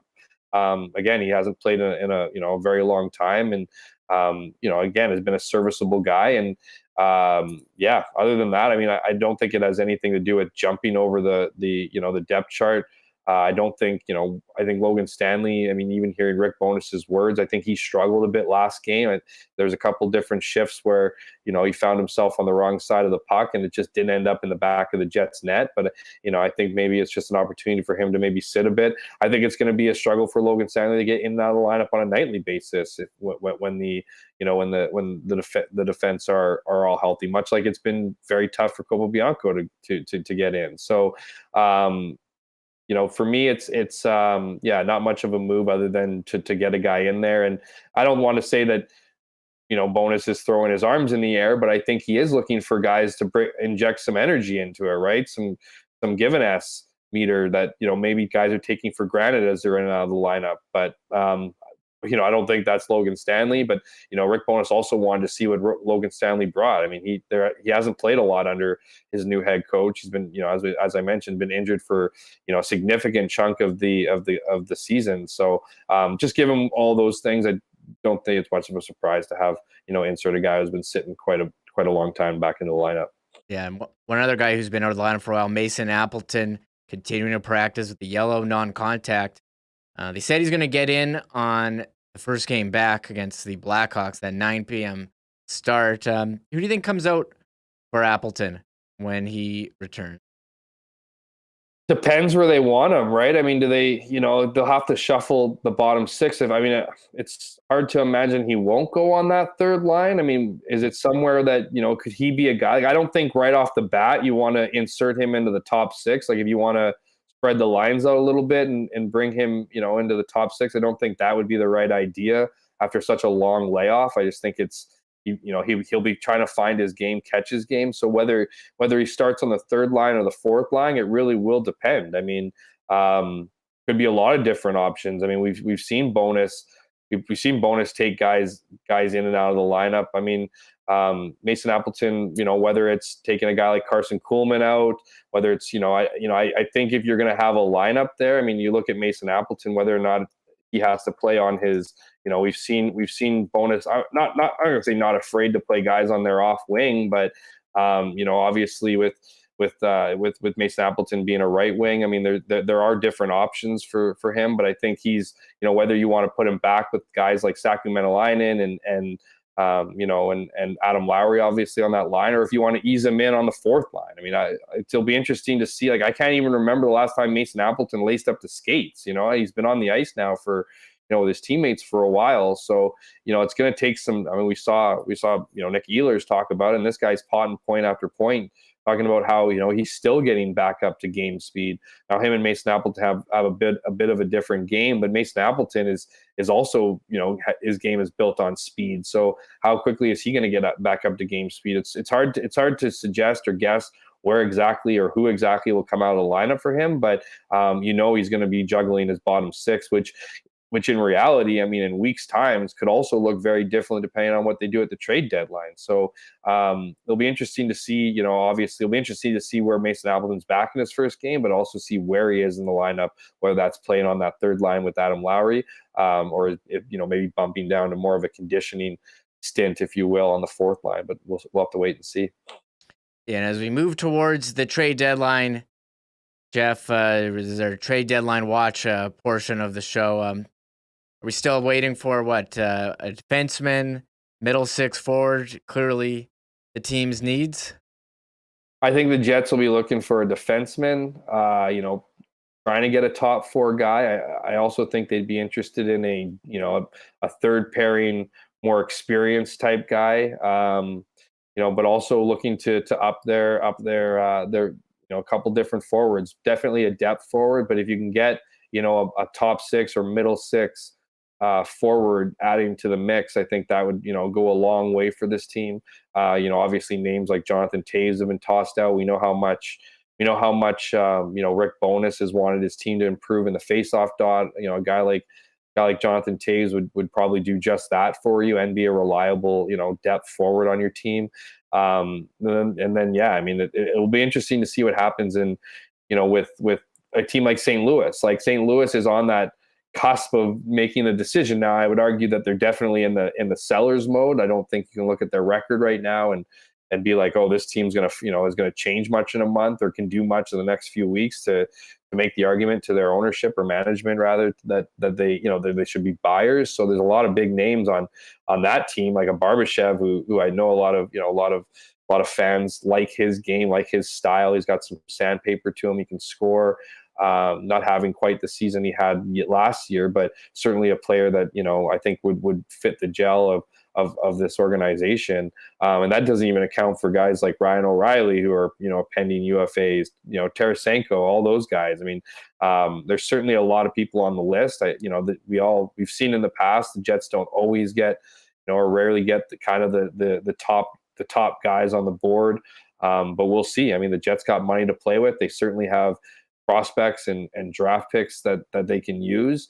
But I guess there's also the argument the Jets kind of need to continue to show here that they're deserving. I don't think the Jets are going to pull back, with their goal of believing in this team, even through this stretch of games. But they're certainly hanging into that deadline as buyers at this moment. And you have to think that, this has got to be the biggest trade deadline or biggest moment, you could argue, in Kevin Cheveldayoff's tenure here, just given what, given his roster and contracts that are up in a couple of years and the window that seemed shut, that suddenly opened up here, that you got to take full advantage of. And when you got the money and the picks and all those things to do so, being quiet just doesn't seem like much of an option for this team come the deadline next month. Yeah, I would agree with you. Just look at the contract expiring in 2 years, the Pierre-Luc Dubois situation. Got a team firmly in a playoff spot right now. Plenty. You've been saving up all this salary cap room for something without having anyone LTIR. So, the trade deadline, we got our eye on it, March 3rd, almost a month away, Jeff. So I'm very excited to see what happens with the Jets and around the league. Moving on from the Jets, we can go to Jets alumni. Bobby Hull passing away today at age 84. Did you have any thoughts when you saw the news today that Bobby Hull died at 84? Yeah, I guess I've been living under a bit of a rock. Like, I knew his health was not great. I've seen him. He wasn't in Winnipeg too long ago. I want to say like a month ago for a game. They didn't really do much fanfare with him. I think for some obvious reasons, maybe some of the off-ice stuff, they kind of, even when he had his number retired here, he didn't come down here, to be part of that celebration. But he didn't look good. So I don't know if I was necessarily surprised at the news. I was surprised in the sense that I didn't know his, again, I might be living under a rock and people might be sending out messages being like, the guy's been dealing with this forever. Well, Bobby Hull just hasn't really been in my, my strain of consciousness, I guess, for a very long time. But certainly, I think it's an interesting thing, when people die and, you reflect on their lives, you don't just reflect on who they were on the ice. Often you reflect on who they were off the ice. And, obviously a lot of differing opinions over, those who watched Bobby Hull firsthand, really put Winnipeg on the map, leave the Chicago Blackhawks, a guy who had, won the scoring race a handful of times, won the Hart Trophy a couple of times, was a real superstar in the NHL. And for him to choose the Winnipeg Jets, and the WHA really helped put them on the map and did a lot for fans as the hotline obviously captured the hearts of the city and the league. And we're just, put together some impressive hockey. So there's that element too. And of course, there's the off-ice stuff, right? There's the allegations of domestic violence. There's the anti-Semitism comments, all those things. And, while, I feel like I don't have a connection to him in either spot, I'm not quick to, I'm certainly don't agree with some of the things he's said and the actions he's done off the ice. But at the same time, I think it's okay to celebrate what someone meant to you as a hockey, someone who likes hockey. I don't think it needs to be one way or the other, as we very often shift to. Again, I think there's lots of things to disagree with him about. But also, I don't know if necessarily hours or minutes or hours after his death is necessarily that time or not. And, to be honest with you, I don't, teach their own, teach their opinion. But I think there's certainly reasons to be on both of those sides as we reflect on a guy who had a, successful life on the ice and at times a bit of a, disconnect or troubling, life off it. Yeah, and we're joined by Peter Young after this, veteran sports broadcaster here from Winnipeg, talking about Bobby Hall and what he meant to the WHA Winnipeg Jets. But moving on from hockey, Jeff, a lot of people asking me to ask you about CFL free agencies in a couple weeks. We did have a big signing today. Former Bomber Drew Desjardins back in the CFL, now the highest paid O-lineman with the Ottawa Redblacks. But it said the Bombers had some conversations with him. Your reaction to him signing with Ottawa? Big one for them. Yeah, no, I mean, first off, congratulations to the Ottawa Redblacks and to Drew Desjardins, who signed, as you said, a very lucrative contract. You know, the highest paid offensive lineman or guard or offensive lineman, I think, in the entire CFL, coming in about 250, 260. You know, so I mean, obvious, you know, of course, I mean, I read Tim Baines' article on the Ottawa Sun about it, and you know, he had mentioned about how, you know, when he first came to the CFL, you know, you'd kind of do your Canadian tour, right? You go to all the cities, and you know, you get a chance to see the facilities of the other team. You get a chance to, you know, if you're lucky, you get a chance to see some of the city atmosphere of the games, all that stuff. And so I read that Drew, you know, Ottawa made an impression on him, and that's not surprising at all. Ottawa, despite having, you know, some tough go here the last couple of years, and particularly on home turf, is a great city. It's a great fan base. It's a great venue. You know, they care about their football. It's a great city just in general outside of the sporting world. And so, you know, I think that definitely weighed into his decision. And it was interesting. Tim reported, he didn't mention who, but he reported that some people gave higher, or there was at least one team that was willing to go higher in money. Now, I have to think, I don't know this for sure, but I have to think that was Saskatchewan, just because of their issues on O-line. I think for sure it wasn't the Bombers, because I don't see why Drew Desjardins wouldn't come back to the Bombers on that high of a price tag. I just don't think the Bombers, not that they don't covet a guy like Drew. I mean, they marveled at his ability to progress so quickly, to become a starter in his first year and to become an all-star in his second season. Even after that second Grey Cup, guys were talking about how, you know, great of a player he is, and how they weren't surprised that he was getting NFL interest and all that stuff. But at the same time, Winnipeg can't afford to pay a right guard or even a left right guard for that kind of money. Not when they've managed to retain a lot of the, you know, marquee players that they have, at in some cases raises, now marginal raises. But I the Bombers were obviously in that conversation, because I think, just given the fact that Drew Desjardins won 2 Grey Cups in his only 2 years in the CFL, you're probably going to want to call that team back to see where their interest is at. And I have no doubt in my mind that the Bombers made, you know, probably a good push for him, but at the same time weren't going to be the team that were going to able to shell out that kind of money. And when you look at Ottawa's roster, and, you know, look at their last couple seasons, adding a guy like him to your offensive line, to give a guy like Jeremiah Masoli more time, because he was under siege a lot last year, even with the improvements on their O-line, you know, to get a guy like that in place, arguably one of the best guards in the league. I mean, that's a massive get. But you know, it's up to the GMs they only have a certain amount of pennies to spend every year. And so your priorities go in different places. And we know that the Bombers' priority for years, and the backbone of their success has been the offensive line.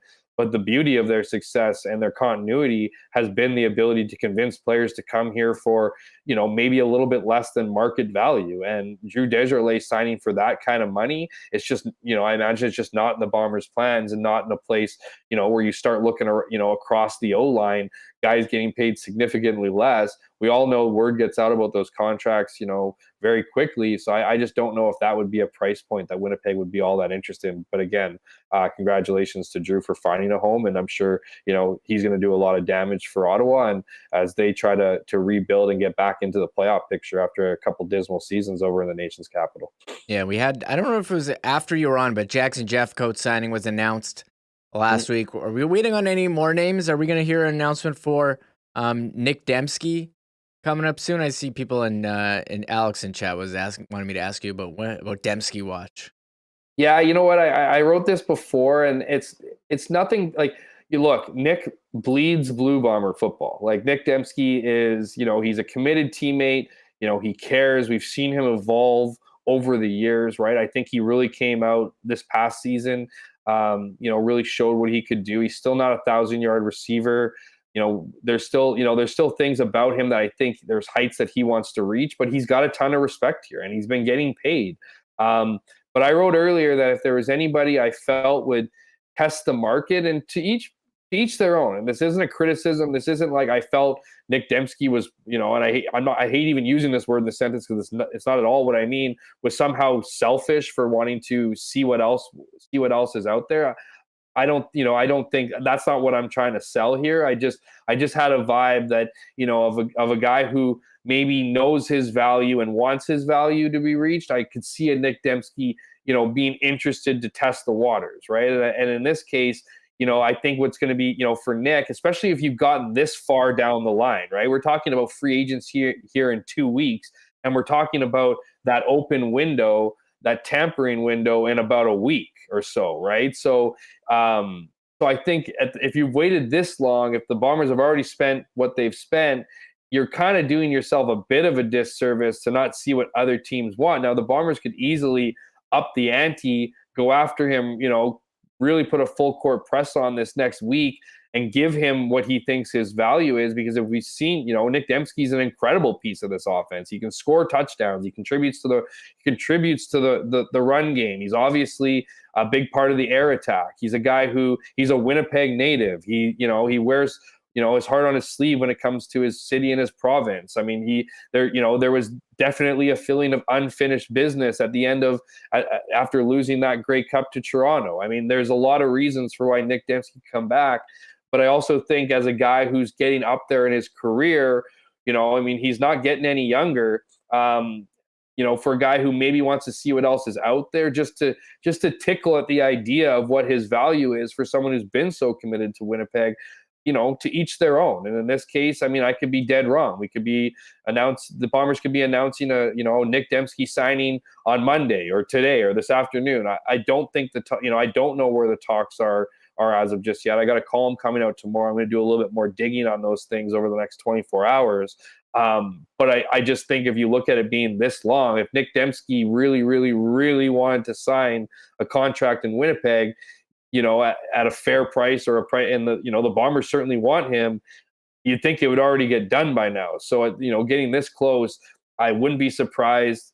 I guess it's not really an answer that's going to be, digestible for a lot of fans, but I really wouldn't be surprised to see him hit the open market and the false open market, if you will, in that week, just to talk to other teams, then come back and say, okay, I'll take the Bombers offer. Because I really do think the Bombers have a price point where they feel he's at, and I think it's probably a respectable price point.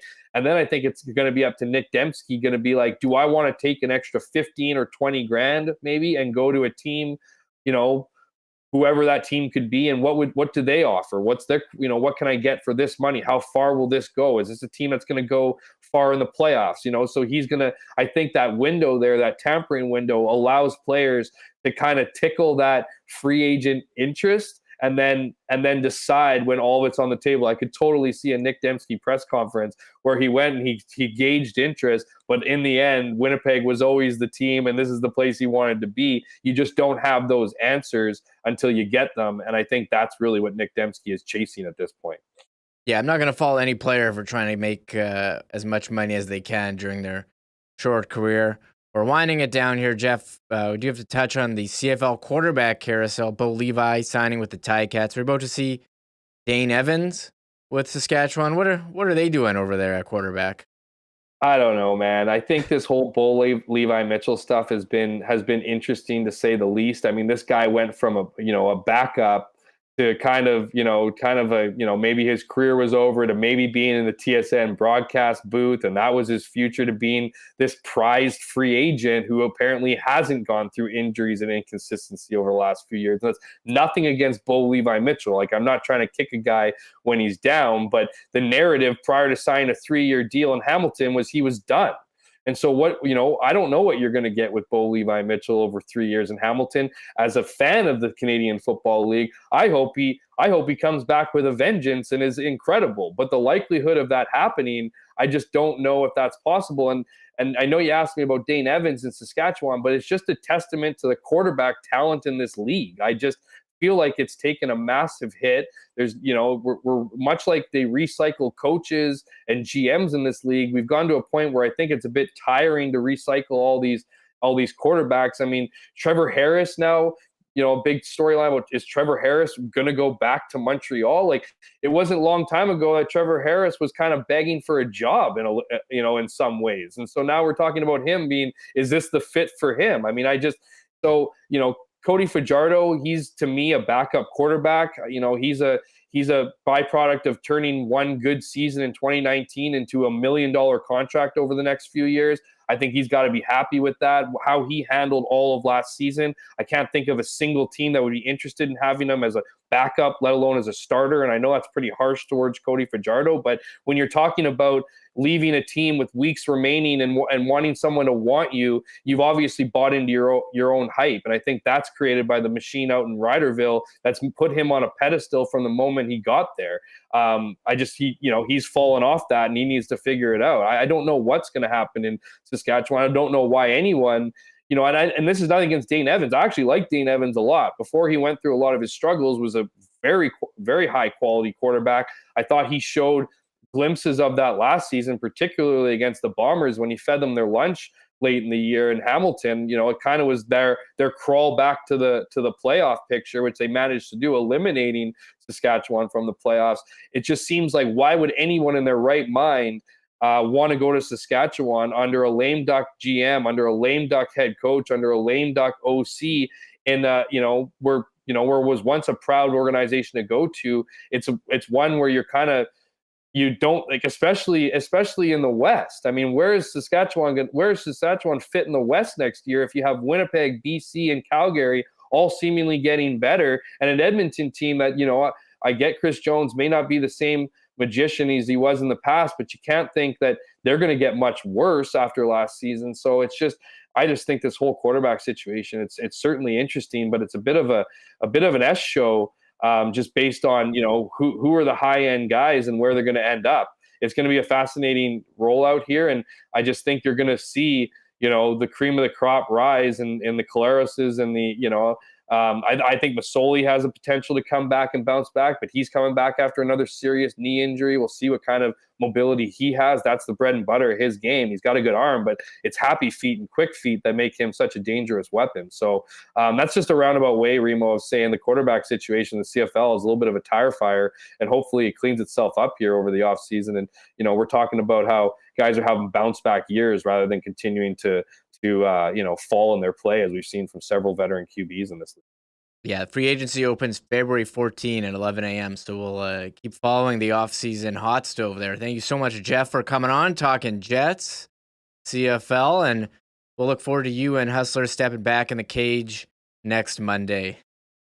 Or whenever it is next week. I welcome it anytime, Remo, and good on you for handling everything back at the shop, doing double duty while your partner in crime continues to live his kick-ass life. So yeah. You guys have a great one.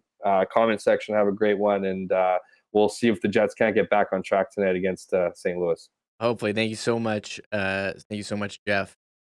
All right, great chat there with Jeff Hamilton. Coming up next, veteran sports broadcaster Peter Young, formerly with CKY, covered WHA. Bobby Hall will be talking about his legacy in Winnipeg. And before that, we'll bring on Hustler with a couple comments. Here's Hustler. A big shout out to our friends at Princess Auto for their great support, not only of Winnipeg Sports Talk, but the Bombers, the Gold Eyes, as well as some of our top Manitoban curling teams, as well as including Jen Jones, who I'm just looking at Bridget and Phyllis giving us updates in the chat, and a bit of a nail biter right now at the Scotties, right now tied at 6. Of course, Princess Auto, also the place where you'll find the best deals on the most unique assortment of tools and equipment around. Everything you need to complete the projects on your list or start something new is at Princess Auto. Check them out at one of 2 Winnipeg locations, Panet Road or Portage Avenue West, and you can always shop online 24/7, 365 over at princessauto.com. Our friends at Culligan Water have been the go-to service for all things water for over 65 years here in Winnipeg. As a family-owned business with everything that you need for your family business when it comes to water, softeners, filters, bottled water coolers, whole home systems, drinking water systems, not to mention citywide water delivery services and commercial and industrial water products and solutions. Pop by and see him at 1200 Sargent Avenue. Give him a call at 204-694-5180. And you can find out everything that they've got going on at drinkculligan.com as well online. And hey, the weekend is here. If you plan to tilt one or two and you're maybe making a cocktail, if you're a whiskey drinker, you know the best is Canada's favorite Canadian whiskey, Canadian Club. Right now, still a couple days left in January. Great discount on CC 12-year reserve right now at your local Manitoba liquor marts. And keep your eye out for the new Rifle Rye, also from the Beam Suntory family, on for a great introductory sale price at your local Manitoba liquor marts. Canadian Club, the official spirit of your Winnipeg Blue Bombers, and we'll look forward to getting those CC and Gingers going again in the summer at IG Field this summer. All right, there's Hustler on his way back from Kansas City. I think he's here tomorrow if he's fully recovered. We'll have to wait and see, but I'm really excited to bring on Peter Young, former broadcaster on CKY, covered the Jets, Bombers. He's involved with the WHA 50th anniversary reunion. Peter, thank you so much for coming on. I'm going to talk about Bobby Hull passed away today at age 84, and I want to ask you, what do you remember about him? Signing when he signed with the Winnipeg Jets at Portage in Maine for that $1 million check, and how did it change Winnipeg and the WHA? Well, to be honest, I don't remember a whole lot about him signing because I was still a high school teacher and sports broadcaster in Thunder Bay when that happened. I didn't come till 74, the year that Anders and Ulf came. Okay. But obviously, I've done a lot of documentary work, and thankfully have come up with tons of great archival footage of that day at Portage in Maine. And just this morning, I was talking to Howard Baldwin, who of course owned the Hartford Whalers, and it wasn't until I was putting this documentary together that I realized that if it wasn't for Howard, Bobby probably would have never come to Winnipeg. Because the Jets Benny Haskin made this outlandish offer of $1 million bonus for Bobby to sign, which Bobby at that point tells me that he was just trying to get Winnipeg to go away and come up with some offer that he knew would be too small to consider, and all of a sudden they come up with $1 million offer, which in today's dollars would be like offering Connor Bedard like $50 million to sign somewhere or something. So anyway. I always thought Benny Haskin was the one that came up with $1 million, and in talking with Howard for this documentary, and then talking with him this morning about Bobby passing, I find out that it was Howard that, along with Benny, put together a group of owners that kicked in to come up with $1 million. Except, as Howard put it, when it came time to write the checks, it ended up being just Howard and Benny that ended up writing the checks to get Bobby into the league. So, I obviously everybody was excited here in Winnipeg. There are people that tell me, and I've been led to believe that if it was not for that signing, the WHA probably had a very short existence. So he probably gave it legitimacy and probably guaranteed the at least short-term success of the WHA, and for sure, because of the lawsuit, he ended up not only winning the lawsuit, but causing NHL owners to have to double and triple salaries in order to keep players from jumping to the WHA. So not only did he have an impact on Winnipeg, which many believe is the only reason we still have pro hockey here, but he also legitimized the league and made it such that a lot of players made a whole lot more money than they had been making. So he, in a way, changed the face of hockey, I guess. It's hard to think of something like, because there's only one, pro league for each sport. There's one major basketball, one hockey right now. You can't really put it into today's terms. The only thing I can think of is, what Live Golf is trying to take away from the PGA Tour. But I mean, you mentioned the lawsuit. What was the fallout in the NHL when he left and took the payment and signed with the Winnipeg Jets? Well, I mean, the big thing was, and probably they wished that they didn't do this, But Mr. Campbell decided that they were going to sue Bobby and file an antitrust lawsuit against him for jumping, and that delayed Bobby from being able to play. He stood behind the bench and acted as a coach for the first part of that first season because he was not allowed to play. And then, of course, they blackballed him from the '72 Canada Cup team because of this. But it went to court, and a judge in Washington, D.C., in federal court, ruled in favor of Bobby Hull and the WHA. In fact, his exact words, which is in a documentary I just produced for this reunion, where the judge actually said, "Nobody owns nobody." And as soon as he said those words, it cleared it for everybody who wished to jump, and 60 players did jump from the NHL to the WHA thanks to Bobby winning that lawsuit. So in a way, that lawsuit changed hockey forever, because no longer was a player locked in to a team the way they were in those days. They were drafted as juniors. If you played for the Junior Canadians, you were Montreal's property, et cetera, et cetera. If you played for the Marlies, you were the Leafs property, and you really had no bargaining power when your contract was over. You took what they offered, and as Gordie Howe once told me, he took $6,000 as his last contract. Can you imagine one of the greatest players that ever laced them up was paid $6,000 to play? And, Bobby changed that. And all of a sudden, players that were making $10,000, $12,000 ended up making $30,000 and $40,000. And, translate that into today's dollars, and it equals some of the salaries that we see today, I guess. Wow, what a lasting impact there. And you always remember him with the hotline with Hedberg and Nielsen. How did that line change perception in hockey, about the way Europeans could play in the North America? Well, I guess, the greatest compliment would be Glenn Sather saying that the hotline changed hockey forever. And that when he inherited the Oilers and finally got the young stars after the first couple of years of the NHL when the four teams went in, he patterned the Edmonton Oilers after the hotline with Schuberg as the quarterback. All of a sudden, Paul Coffey's the quarterback, and the zigzagging and the crisscrossing, the way the Europeans still play, influenced the way hockey evolved, I guess. After 79, 80, when the four teams went in. I don't know if you get a greater compliment than Slats saying that about the hotline and about what the Winnipeg Jets did and how they changed the game and how he patterned the Oilers after the way the Winnipeg Jets played with the hotline.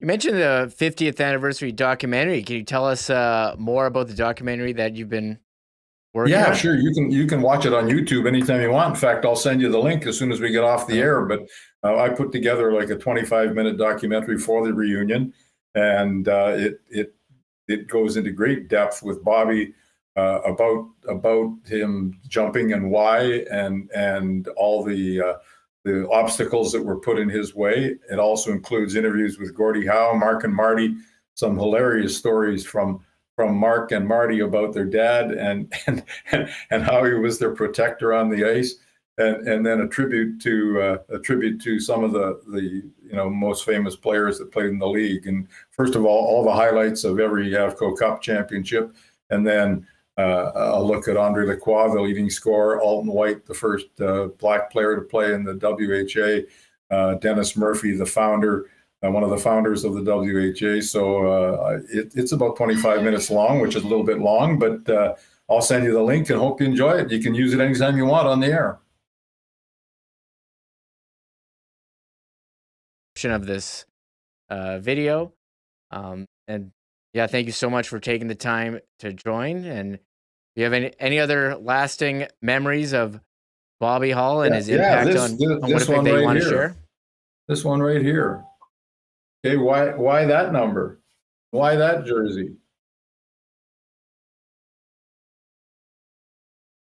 16 jersey with Hull, green jersey. What is that? Whalers? WHA? You're too young to know. I'm too young. I'm too young here. Yeah. That's not the WHA jersey. After the great Tommy McVie fiasco, the last year the Jets were in the WHA, where Tommy wouldn't let Bobby play because he showed up at the rink thinking it was a 7:00 game on Hockey Night in Canada, and it was actually a 6:00 game. So he wouldn't let Bobby play, and Fergie went crazy and came down and tried to reason with him, and Tommy said rules are rules. And meanwhile, at this point, Bobby was one of the owners of the team, but Bobby couldn't play, so that Bobby said, "I'll never play again" for Tommy McVie, and he went to Hartford and finished his career with Gordie Howe, and Gordie had number 9, so Bobby had to go back to his junior number, which was number 16, which is why I have his last jersey when he finished his NHL career with Hartford. And you talk about how grudges can be held.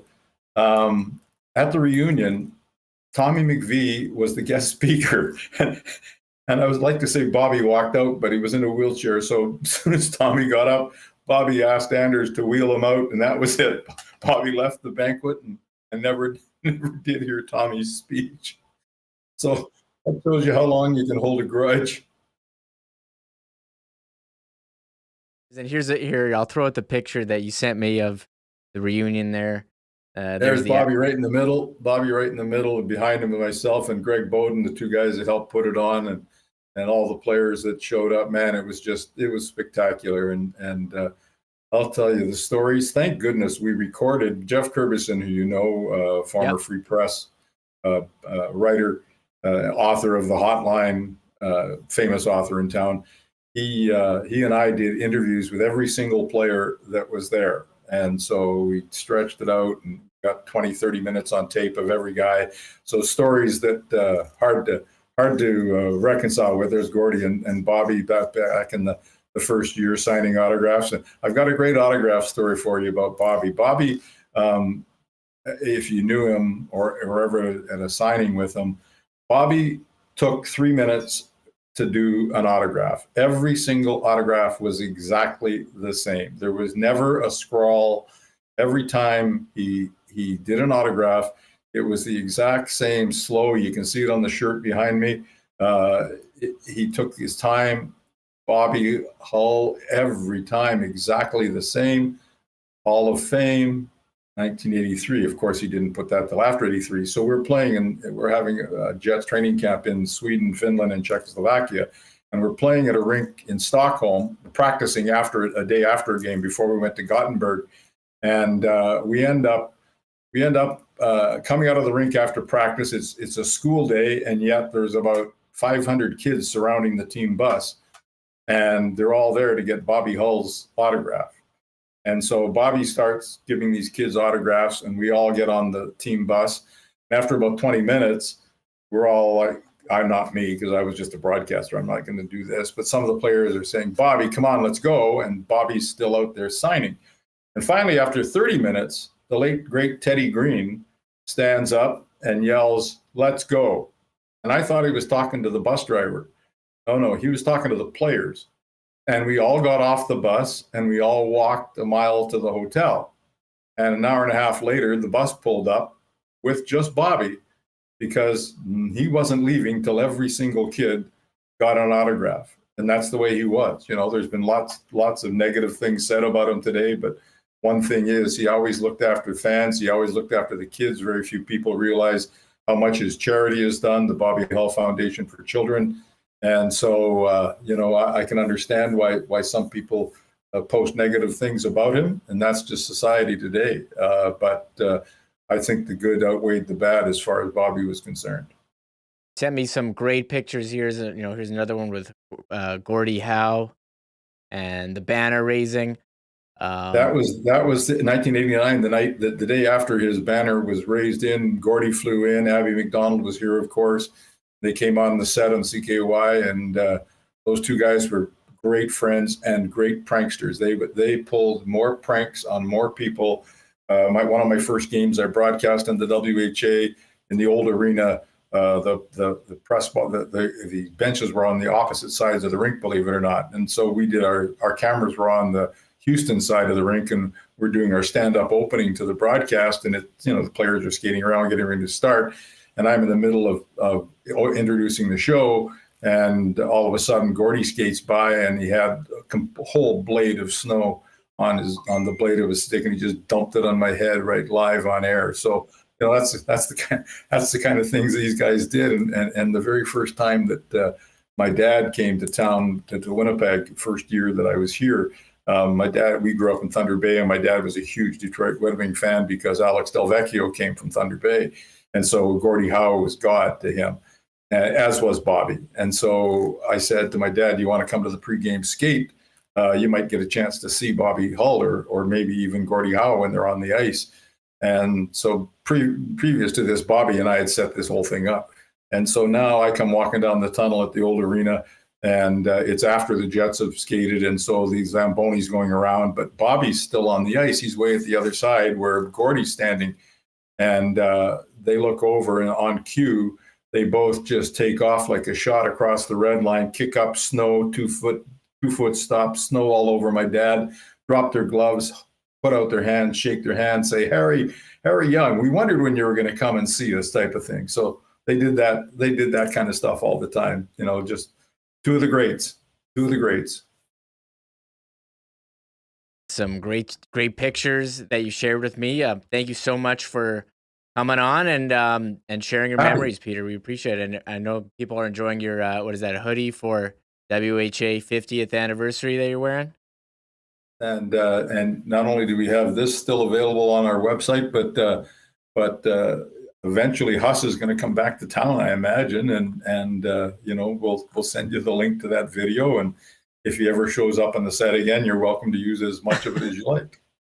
Perfect. Well, I'm enjoying hearing about Winnipeg's pro hockey history. Thank you so much for taking the time, and thanks for having me on. Shout out to Joe Pascucci for connecting me with you today. I know Joe's listening, so thank you very much. Thank you for the time. No, appreciate it. There he is, Peter Young, veteran sports broadcaster Winnipeg with CKY, and sharing some stories and some pictures there about number 9, Bobby Hull. We're going to wind this show down. I'll play some Rick Bowness clips about tonight's game, and we'll go over the Coolbet Lines. But here's Hustler, one final message. If you're looking to add beer to the menu, make it Winnipeg's finest local beer, Little Brown Jug. You can pop by Little Brown Jug on William Avenue and check out all your favorites, including the new Good Times variety pack with 4 new beers. Or you can find Little Brown Jug around the city wherever they sell good beer. And don't forget, you can go online, littlebrownjug.ca, and order online for citywide delivery. And a big shout out to our friends Nick and Nikki in the Nick and Nikki DQ group for their support of Winnipeg Sports Talk. Talking Niverville Nighthawks yesterday in the Manitoba Junior Hockey League. Of course, before and after anything in Niverville, you can pop by the Nick and Nikki DQ right there. And then 3 others in Winnipeg, DQ Northgate, DQ Polo Park, DQ St. Anne's. Try the 2 cheese bacon double stack burger, my personal favorite. All those great Blizzard treats. And you can also hit them up on Instagram at DQ Manitoba if you want to get a custom order for an ice cream or Blizzard cake for an event coming up. Thanks again to Nick and Nikki for their great support of WST. There he is. And yeah, big shout out again to Peter. I'm seeing people in the chat. Derek says, Winnipeg sports historians, those stories are awesome. And Brass Balls Blake says, nothing says 80s Jets highlights like Peter Young and Joe Pascucci. Phyllis saying that that was great as well. So I appreciate all the positive comments. And if you are enjoying the show, don't forget, hit the thumbs up, subscribe to our channel as well. Closing in on we're trying to get to 9K. We're closing in. So anything that you can do to help us grow, thumbs up, subscribing, notifications, tells YouTube, hey, we got some good content, and maybe it'll recommend it to more people. Al says, hey, Mike, today I wish you were 35 years older. Thank you, Al. I do agree. I gotta be honest, doing that segment, I was nervous. I was a bit before my time. So I'm not too young anymore, but not old enough to remember the WHA days. But oh well. I do want to play some of these Rick Bowness clips heading into tonight. We played the ones from Saturday. He was very fired up after that loss, and talk tonight ahead of the game against the Blues about wanting to see some urgency from the team. Here's Rick Bowness. Well, I'm just more worried about our team, right? We need to see it. We're not happy, and that's one good thing about all this. There's not one player in there that doesn't know that we haven't played well, isn't happy with what we've been doing the last 3 games. So urgency on our part is to be expected, and I'm very confident we're going to see it. Hopefully we'll see it. We did not see it last game, and this is the last game before the break. 11 days off. Next game, Saturday, February 11. So they got a break. They got their tickets booked. Whoever knows them. Hopefully some are warm. It is minus 30 here today. But Mike McIntyre asked Rick Bowness, is there a last day of school feeling here before tonight's game? Yeah, we talked about that this morning. So tomorrow's tomorrow. That starts tomorrow. We've got to take care of business here. Again, we're not happy with our last 3 games. We're not happy with, if you take a look at the last 7 or 8 games, there's only been a few good games, and our guys are well aware of that. We know we're a very good team, and we believe in this group. It's slipped, and now we just have to get it back. So the urgency that is needed to get it back comes from the energy that we saw this morning. So we have to make sure we have that energy tonight. It's slipped. They have to get it back. Hopefully they can tonight against the St. Louis Blues. I have a couple other local sports notes before I get into the Coolbet Lines. Big shout out to Dancing Gabe. Celebrate his 60th birthday at the Moose game. They had a cake on a ceremony. They even had a video of Hustler wishing him happy birthday on the Jumbotron. That's a milestone for me. First thing I ever recorded that was shown at a Jumbotron at a sporting arena. So that was pretty cool.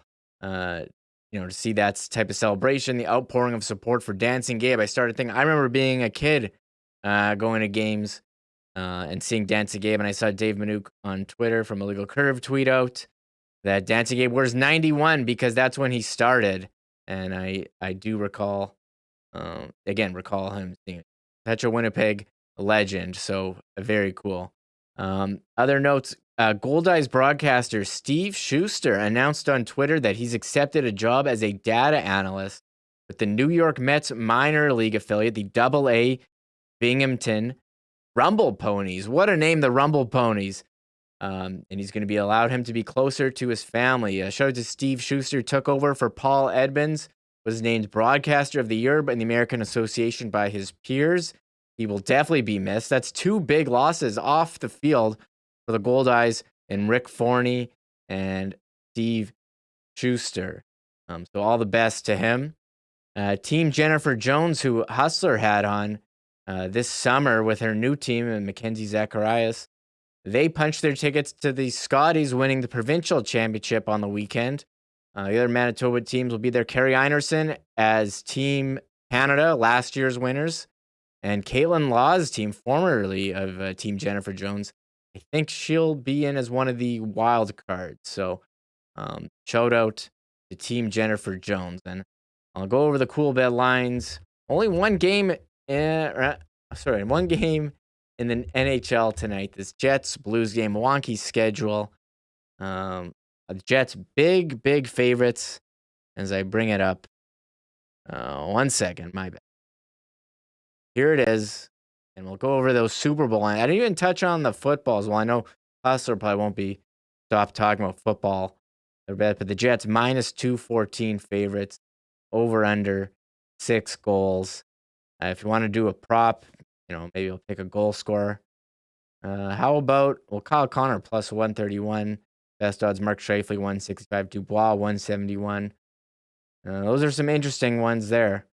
Do the Jets get back? That's pretty big. I'm going to be honest, that's a pretty big favorite here for a team on a 3-game losing streak. But I guess that's what happens when you're going up against a team who's on a 4-game losing streak. And what do we got here? Super Bowl lines. I'm shocked here. The lines haven't been going. I think they've been going back and forth. I think it opened Eagles maybe 2.5 favorite. Went to Chiefs as a 2.5 favorite, but now it's settled on the Eagles as a 1.5 favorite. And I was supposed to have Brad Gagnon of Bleacher Report to come on. We're going to talk a little NFL, but he emailed me during the show saying he had a big meeting, so wasn't able to. But I'm shocked here. Eagles. I don't know. Are the Eagles? I know they're a really good team. It seems like everyone they've played, at least in the NFC, they've just bulldozed through. Second half, it's just them running the ball, running out the clock. So I'm curious how they're going to do when they have a real test in the Chiefs. I know the Eagles have this good pass rush. The Chiefs, question of health. Pat Mahomes, how is his ankle going to be? I mean, at times it didn't look great yesterday. He wasn't able to roll out and make some throws. We'll have to see that. And how are their receivers going to be? Kadarius Toney going down. Juju Smith-Schuster was injured. And they also couldn't even run the ball yesterday at all with Pacheco and Jerick McKinnon. So a lot of storylines. I don't know if everyone has a favorite storyline. Is it Andy Reid returning to Philadelphia? Is it the Kelsey bros? Or is it Mahomes trying to cement his legacy? Or you got these two young, exciting quarterbacks, Hurts versus Mahomes, and the Chiefs' third Super Bowl in 4 seasons. There's a lot. Jay Miller says, when is Lowry going to score again? I'm not sure. And someone pointed out in chat that Huss has an exclusive. Let me see. Is there an exclusive? I don't know how to pull it. Coolbet exclusive, Lock Shop exclusive. Oh, they got a partner parlay? Here it is. Stay hot, Huss. He's got his parlay here. Thank you for pointing this one out. Kyle Connor to score, Josh Morrissey for a point, and Jets to win. Plus 270. I mean, that's not bad if you think that's going to happen. And I'll go over the lines again one more time. No. Do I need to guess? No, I'm ready to wind this down here. I've talked all I can here. But we got Connor Dubois, Perfetti, Ehlers, Shafley, Wheeler, Barron, Lowry, Kuhlman, Enelainen, Stenlin, Gagne, Morrissey, Pionk, Sandberg, Dillon, Capobianco, Schmidt. I'll go over the blue lines. I actually didn't even read those. Sad, Shen, Kairu, Barbashev, Achari, Tarasenko, Neighbors, Brown, Levo, Toropchenko, who's that? And Danov, Pitlick, Leddy, Pareko, Krug, Falk, Mikla, Bertuzzo, Jordan Binnington, supposed to be in the net. As I wind down here, I want to thank everyone tuning in, putting up with me for today as Hustler comes back. I want to thank our guests, Matt Leibl, Jeff Hamilton, Lou Korac, Peter Young. Thank our sponsors, Manitoba Battery, Wallace & Wallace, Consolidated Supply, VitaHealth, Royal, Boston Pizza, F Apparel, Culligan Water, Princess Auto, Nick and Nicky, DQ, Little Brown Jug, Canadian Club. Remind everyone, our social medias, follow us on them. We're ramping it up on Instagram. We're just past 3,000. Give us a follow there. All the links in the description of this video. And I guess Hustler always says, hey, podcast listeners, we're also on YouTube. Search for Winnipeg Sports Talk. We'll come up. Hey, YouTube listeners, we're also on podcast. So try to get our follow numbers up on Apple Podcasts or Spotify, whatever you prefer. But we are looking forward to the game tonight. Hopefully the Jets can get a win, and we're not spending this player break talking about a 4-game losing streak, because that would be, kind of depressing. We want to talk about, hey, they got back on the right track against the St. Louis Blues. We're looking forward to the trade deadline. How are they going to add? Because some of the comments after Saturday's game, I don't blame anyone for having these negative thoughts. Leibl with his overweight eater analogy, very out of left field. But I think it made sense to a lot of people. And I guess I didn't even talk about I will weigh in on the football. Just not the final play, but Patrick Mahomes rolling out and getting pushed out of bounds there by Joe Osai. And I sitting there looking at the TV saying, what are you doing? This is clearly a shove to an out of bounds player. Reminded me of when I saw Jacob Trouba holding the puck up against the boards at the end of Game 5 in the 2019 playoffs. Not a smart play, and man, you had to feel bad for the guy. Shown crying on the bench after the game. And he did, this guy, you forget, these guys are so young, only 22 years old, Joe Osai. And he met the media, and I want to give credit to the Cleveland.com reporter who had this. Michael Nizelek of Cleveland.com. This video of Joe Osai meeting the media, owning up to the Mahomes shove, the penalty that denied all football fans of overtime. I really was hoping, the game wasn't going to end. It was just so good, so entertaining, and we were deprived of what would have been another classic. I mean, it still was a classic. That was an awesome, awesome game. But here's his post-game comments, and here I'm going to play. Dumb question. Come on. He played his butt off the whole game. That's a different question. Overall, I mean, what it looked like guys were coming up to you on the sideline as you went through that. I mean, what was that like having guys come up and kind of go? Like I said, it was great knowing that I had the support of my teammates, and I just gotta, like Sam was saying, I gotta learn from experience, and I gotta know not to get close to that quarterback when he's close to that sideline. If it's anything that could possibly cause a penalty in a dire situation like that, I gotta do better. Things are happening so fast there, obviously. Did you have any idea you were at that sideline there? I mean, obviously you're in full chase, and Yeah, I was just in full chase mode, and I was trying to push him to maybe get him going backwards, because I knew he was going for that sideline. I was trying to make him go backwards, get that clock running, but I didn't know. I haven't seen it yet. I didn't know how far out of bounds we were, but yeah. Did you get injured? I mean, it's tough. It's easy for me watching at home on my ass on the couch, being like, what are you doing here pushing this guy? But, I mean, you're running full speed, trying to chase down Patrick Mahomes.